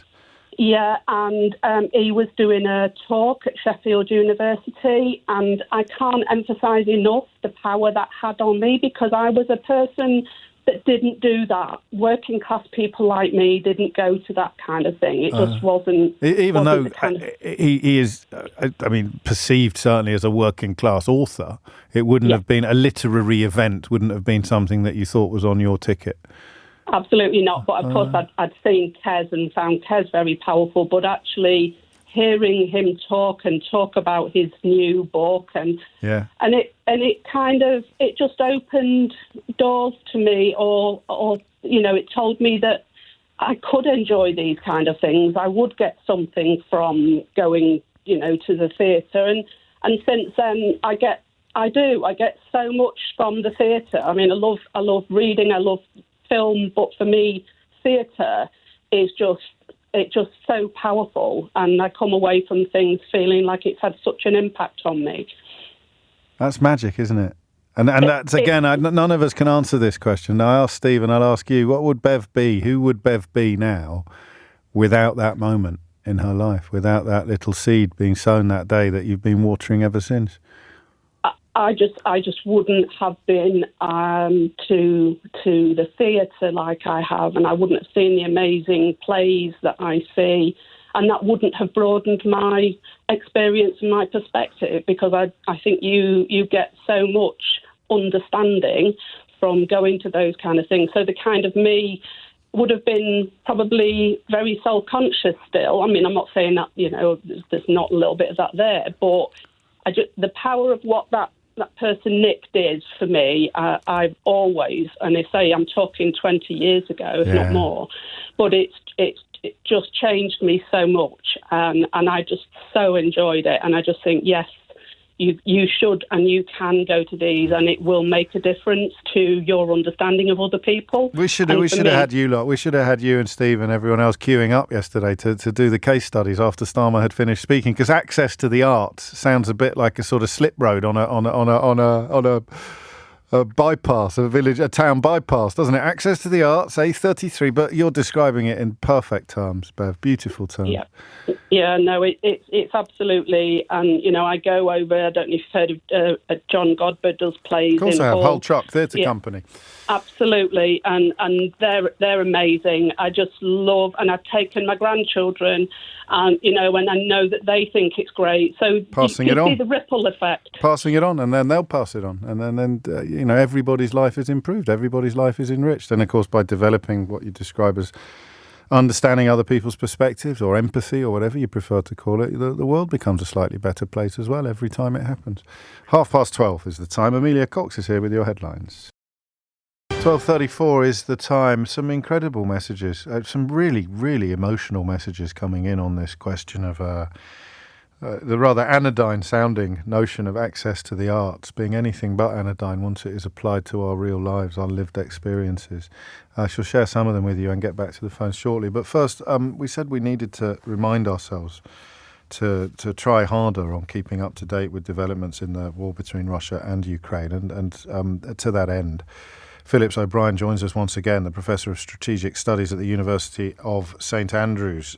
Two developments that you can help us with today, Phillips. The first, something that many of us probably didn't even know existed. It's pro-Ukraine or pro-Kyiv Russians operating in Russian territory on Ukraine's behalf, and they've had a pretty good 24 hours. I mean, it started at least 24 hours ago. There does seem to have been, I think we need to be careful of our language. I wouldn't say this is a full-throated invasion, but I think we could call this an incursion, a raid into Russian territory by a Ukrainian-sponsored group of Russians. It's partly to reveal the fact that actually Putin's thrown everything into Ukraine. There's hardly any troops left in Russia. And so even the border directly across from Ukraine is very poorly defended. The Russians have just sort of stripped everything out to send it into Ukraine. And this is, on the one hand, I think, to try and embarrass Putin before the election, but also to try and force the Russians to take troops out of Ukraine. So, it's I don't think they're going to reach Moscow. I'd be amazed if they did. Yeah. But they seem to be. They're going to push forward until they meet opposition, and it just shows how little opposition is there. And I think that it's the Russian Volunteer Corps, isn't it, led by Denis Nikitin. They are more enemies of Putin than they are friends of Ukraine, I think.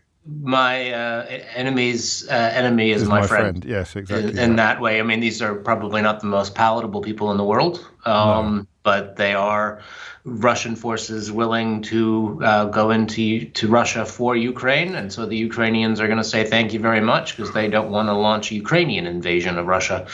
So it's taking advantage of what they can do. And in the other direction, a missile attack, I think, on Odessa, which we believe has killed 14 people. Why does that one stand out? Why is it's just basically Odessa is in Russian minds in many ways the softest target, but it's also the most perverse. I mean, Odessa in Russian minds is a great Russian city. This is what they've been claiming as a great bastion of Russian culture, and yet they're hammering it intensely. It's on the sea, so the Ukrainians can't, the interception options are not quite as advanced as if it were inland and they could track the missiles farther. The Russians could fire at it from greater safety.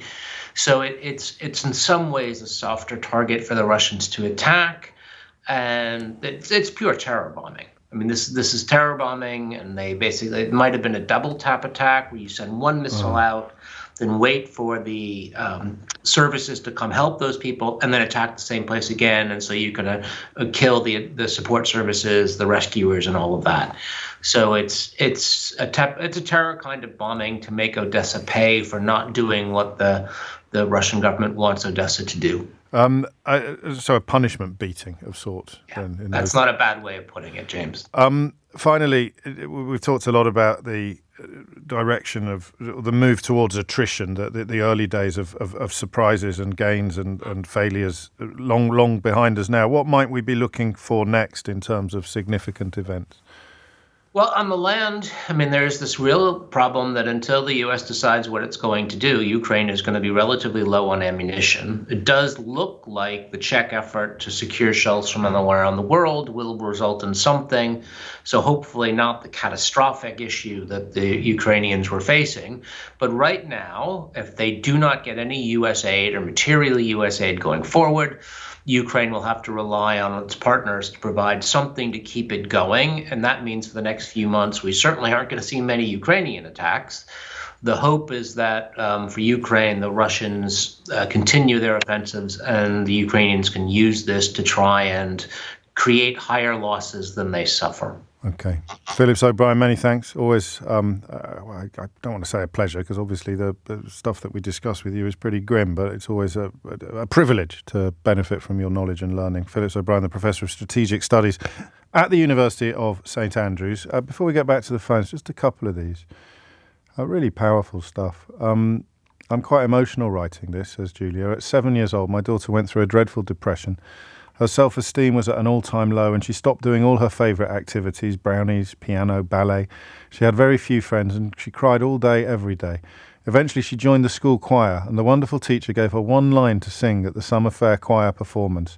My daughter's life turned a corner in that moment. Someone believed in her and gave her the chance to feel special.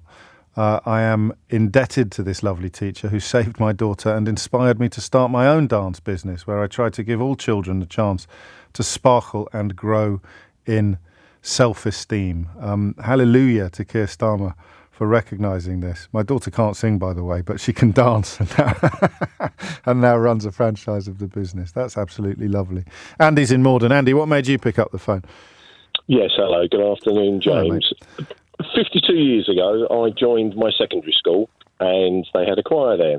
And unbeknownst to me, it was an absolutely spectacularly good choir for a bog-standard comprehensive school in South London. Down to one teacher, probably. The passion of one teacher, I imagine, was it? Absolutely, yeah. Absolutely. The fellow that ran the choir was a musical genius. He could get kids singing from age of 11 to immense heights. I mean, we sang in places like Westminster Abbey, and we had major composers of the day writing for us. Wow. Now, scroll. Yeah, so John Rutter and Benjamin Britten wrote for us. Shut up. Seriously? Seriously, it's all a matter of public note. I believe you can look man. it up. And Magic. look up Wandsworth School and you see it. So scroll forward 52 years. On Monday night, I was singing at the Royal Albert Hall. Now, I'm not a professional singer. I'm purely an amateur. And I was part of a concert there that was put on by Merton Music Foundation.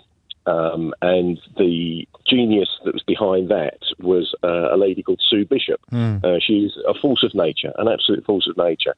And as part of that concert, there were around 1,200 primary school kids there, all singing. There were 3 or 4 bands and a couple of orchestras. There was a special school there. It was a cross-generational concert. And those children that were there, they will never forget that evening. It was absolutely fantastic. And that's what Keir Starmer is getting at. It is, isn't it? Absolutely grassroots, proper grassroots music. And if any of those kids go forward from that and start playing an instrument or carry on singing, it will only do a lot of good for them. Or just appreciating it as a listener more than you would have done if you'd never had the introduction to it as a participant. Yeah, I mean, I'm not a religious person at all, but I have a real love of that sort of muscular Victorian Edwardian church anthem. Yeah. You know, I love singing it. I'll treat myself to. There's lots of things called come and sings that get advertised on the internet, and if it's a piece that I know, I will often treat myself to go along and just sing it in a scratch choir. But Monday night was very, very special. What, just briefly, if you can, who would you be without it? What has it changed for you over the years? I don't know. I don't know. You don't, but you do. You don't, but you do. You don't know, but you do know. Honestly, don't know. I honestly don't know. I mean, because I work in the building trade, and you know, you meet all sorts of characters in there, and you're not expected to have a lot of culture. I mean, I use it as a marketing device now as well. You know, just to show people that I'm not dead from the neck upwards. And it is, you know, it's just a fantastic thing to do, James. It just is, and it takes you to places that nothing else, where nowhere else can take you. 12:43 is the time. Andy, take care. Albert Hall, eh? I mean, the magic of that moment of walking onto those, because the stage at the Albert Hall is crazy, absolutely crazy. Did you know that? I hope this is true. I was told it by a trustee of the Albert Hall, so I hope it's true. That Victoria spent all the money on the statue of Prince Albert that's outside the Albert Hall, so they had to go to public subscription to get the Albert Hall built. And it meant that you could buy a box in perpetuity. So back in the day, obviously in the Victorian era, you could decorate it yourself. Because you owned the box, so you could. So they all looked different. They all had different. That must have looked crazy. Ed's in Norwich. Ed, what would you like? Oh, I'll come to you first after the break. Actually, it's just gone 12:44. You're listening to James O'Brien on LBC. Steve, I'm going to put you in Idiot's Corner, but I've got a horrible feeling that you want to be there. Here goes boring. Music and arts might be worthwhile in private schools where our leaders go, but they have no place in state schools. They should be concentrating on technical subjects for their jobs, not this whole nonsense. I don't know if you're being serious or if you are truly that tragic, but either way, mate, I feel so sorry for you. 12:49 is the time. I'm going to read you this because for two reasons, actually. One, a bit silly, but one, anything but. It's very, very moving. And I've had loads of messages like this. I'm sorry I can't read them all out. Hi, James. It's Oshin here. When I was really young, I was one of the only South Asian kids in my area. And at school, I always felt very self-conscious about that, especially since I'd never really connected with my siblings. When I was about 7 or 8, a guy called Humza started making random videos on YouTube. I loved watching them because they were funny, but it also helped me break out of my shell and inspired me to learn video filming and editing, which I've always enjoyed. And I'm now in my last year of a TV and production course. It's not obviously the arts, is it? But it is. It's the power of media. And speaking of the power of media, Diane grew up in quite tricky circumstances. She describes her dad as being abusive and her parents were always arguing. And then, lying in bed scared one night, I switched on my radio and it was the most beautiful classical music. It calmed me down and spawned my lifelong love of opera and, indeed, beautiful music. So it's all there. It's another Humza that I'm going to turn your attention to next. The First Minister of Scotland, Humza Yousaf, who is my guest on this week's Full Disclosure. And I really hope you listen to this. I appreciate that if you're not Scottish or invested in Scottish politics, the temptation might be rather less than it would be with a Westminster politician, but it shouldn't be.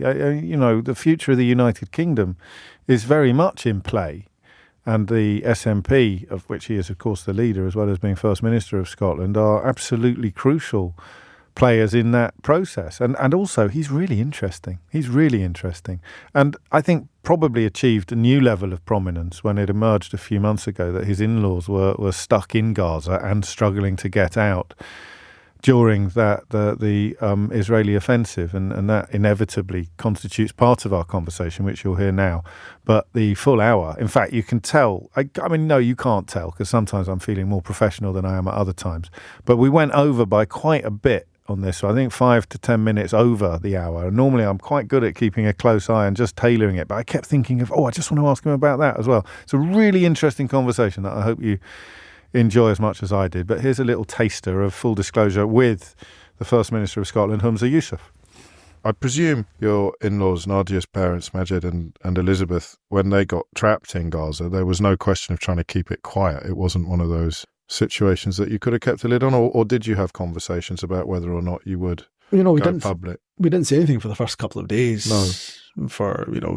It's such a difficult issue to speak about publicly, in the sense that, my in-laws, we know Gaza was under control of Hamas.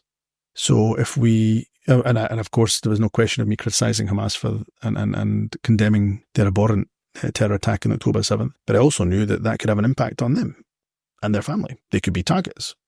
We know Hamas don't take kindly to people speaking against them. And if they could get to my in-laws or get to my brother-in-law, for example, or any of the wider family, they could really be made an example of.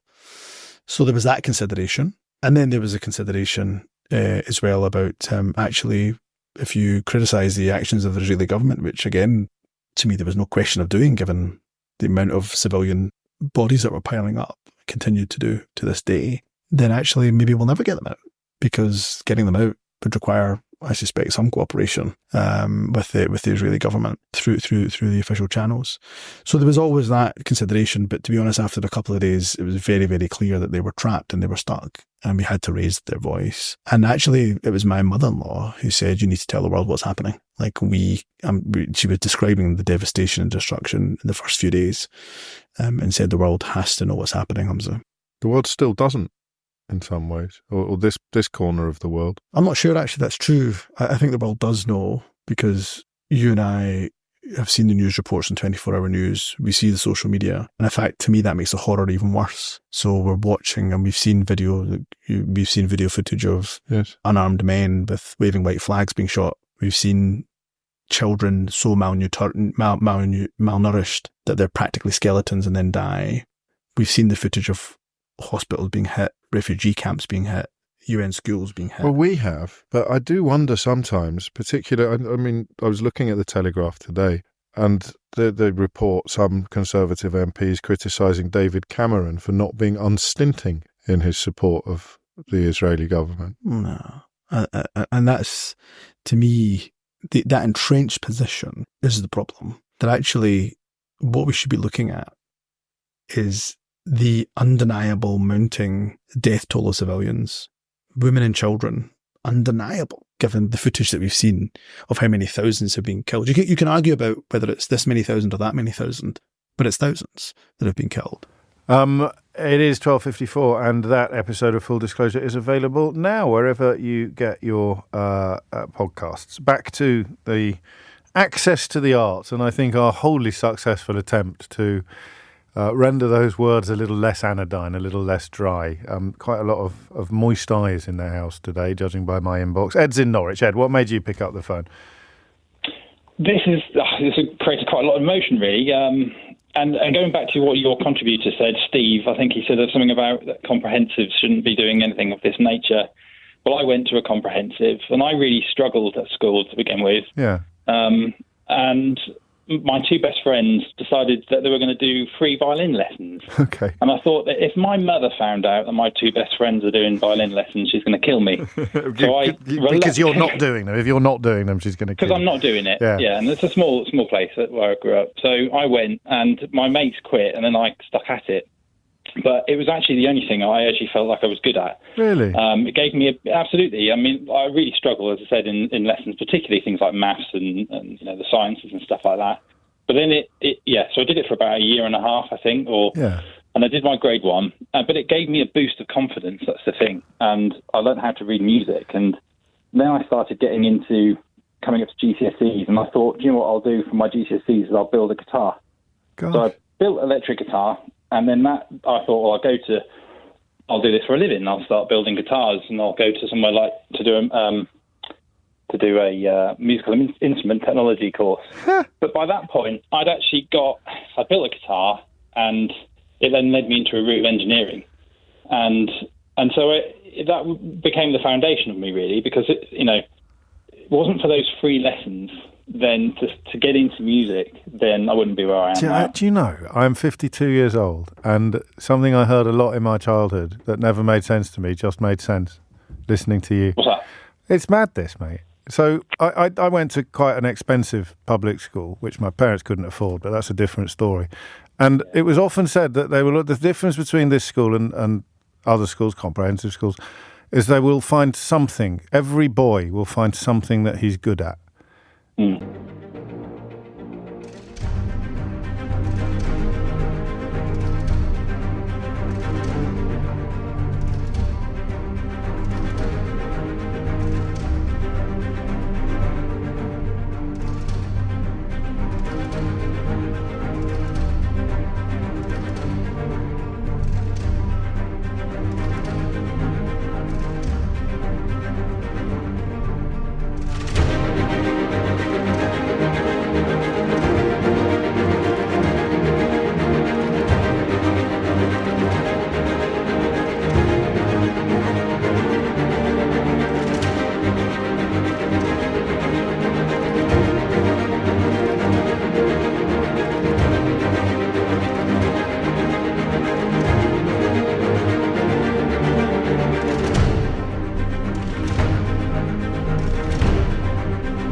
And, and they would sometimes add, perhaps a little snobbishly, even if it's playing the drums or golf. Or so every boy will find something that they're good at.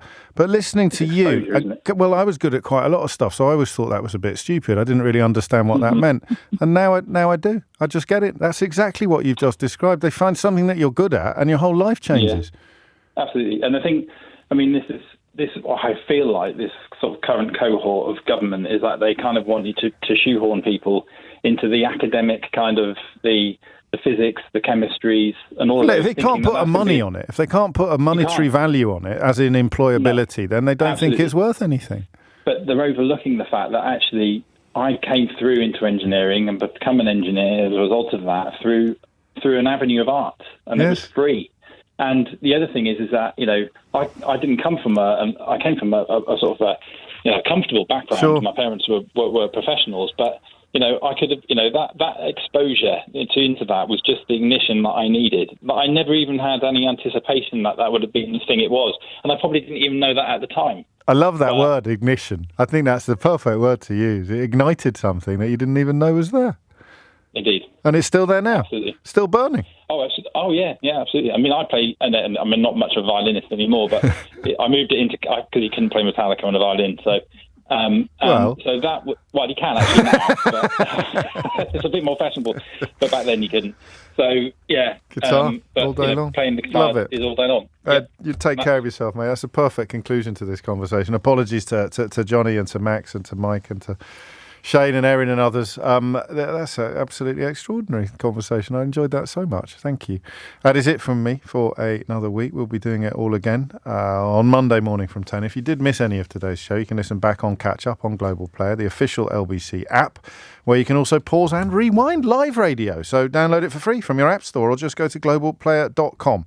where you will also, of course, find full disclosure. Coming up at 4 on LBC, it's Lewis Goodall standing in for Tom Swarbrick for the final time this week. But now it's Sheila Fogarty. But now it's Sheila Fogarty. But now it's Sheila Fogarty. But now it's Sheila Fogarty. But now it's Sheila Fogarty. But now it's Sheila Fogarty. But now it's Sheila Fogarty. But now it's Sheila Fogarty. But now it's Sheila Fogarty. But now it's Sheila Fogarty. But now it's Sheila Fogarty. But now it's Sheila Fogarty. But now it's Sheila Fogarty. But